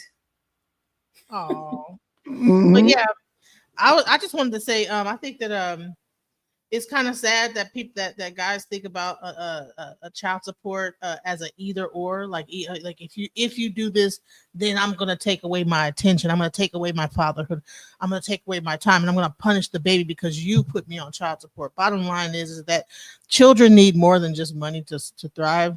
The mother she has to be there 24/7. You get to like make a payment and keep it moving. You know what I'm saying? So just go ahead, do that. But be in the child's life, because you don't want to regret it in the end. That child's gonna get older and resent you. So be a part of your child's life. You know what I'm saying? You never know what that child is gonna end up being, or what kind of star they could be in the end. And you would hate to be the person that wasn't a part of that when that child was growing up. So that's what I want to say. So all right, thank you. All right, now we up with my brother Herman.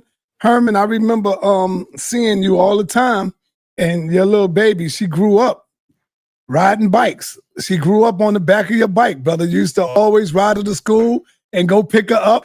I see you had your bike hooked up too, brother. Made sure her feet didn't get caught in the spokes. You had that covered up, patted down. So she grew up on the bike, bro. And you got you a nice ride now. That's what's up, bro. Go ahead, talk to us. Exactly. And and just to come full circle, I told you right from the outset, I'm only 6 years in, but this journey has been so life transforming for me. And I can't speak for men who have adult children or children moving towards adulthood, and for whatever reason they've been divided from them. I just know in my heart and my being that there's nothing on this planet, heaven or earth, will keep me from my seed. So that's why I know the captain probably did that purposely, toss that out there for us. But you got to have him do a kind of teasing out of that to because the impression it left with a lot of people was not as forgiving. Your seed is your seed. No matter what's trying to get between you and your seed, you got to figure out a way to navigate that. But as we close out, I want to say again to my brother, to my fellow Pan-Africanist, Dr. Umar Johnson, brother, we all fall short in different areas. The people who love and support you still love and support you. You've been very receptive to the critique that have been presented respectfully to you, and I've been listening to your feedback. But I believe even Dr. Or Brother Captain said maybe say less is saying more at this time, because no one wants to play this out in social media. So, but for those who support you, they still support you. But heed the wisdom of those who may have erred in the same areas and have insight that they can provide for you. But sa.neter, look what we did. Look how much rich input we got. And we got this. We decided this today, brother. But this means that our community had things on their heart that they wanted to share. And where do we feel most comfortable? On your platform, brother. So I know some will shout you out, some may forget to, but the history can never omit you, brother. You did something historic at a time when we needed a voice, and you were boots on the ground. You put microphones in front of people that had no place else to go to be seen and be heard. So you know, I'm giving you your flowers today. Many do. I read the comments. Thank you, sa.neter. Thank you, brother. Glad you back. We missed you, brother. Glad you on here again. So just stay encouraged, because you've had your shares of knocks and people coming at you in different ways. You got to stay motivated, stay on point, because it's all hands on deck, and we're going to rise as a people. And as I always close, peace and Pan-Africanism, peace and Pan-Africanism, peace and Pan-Africanism. Peace, brother.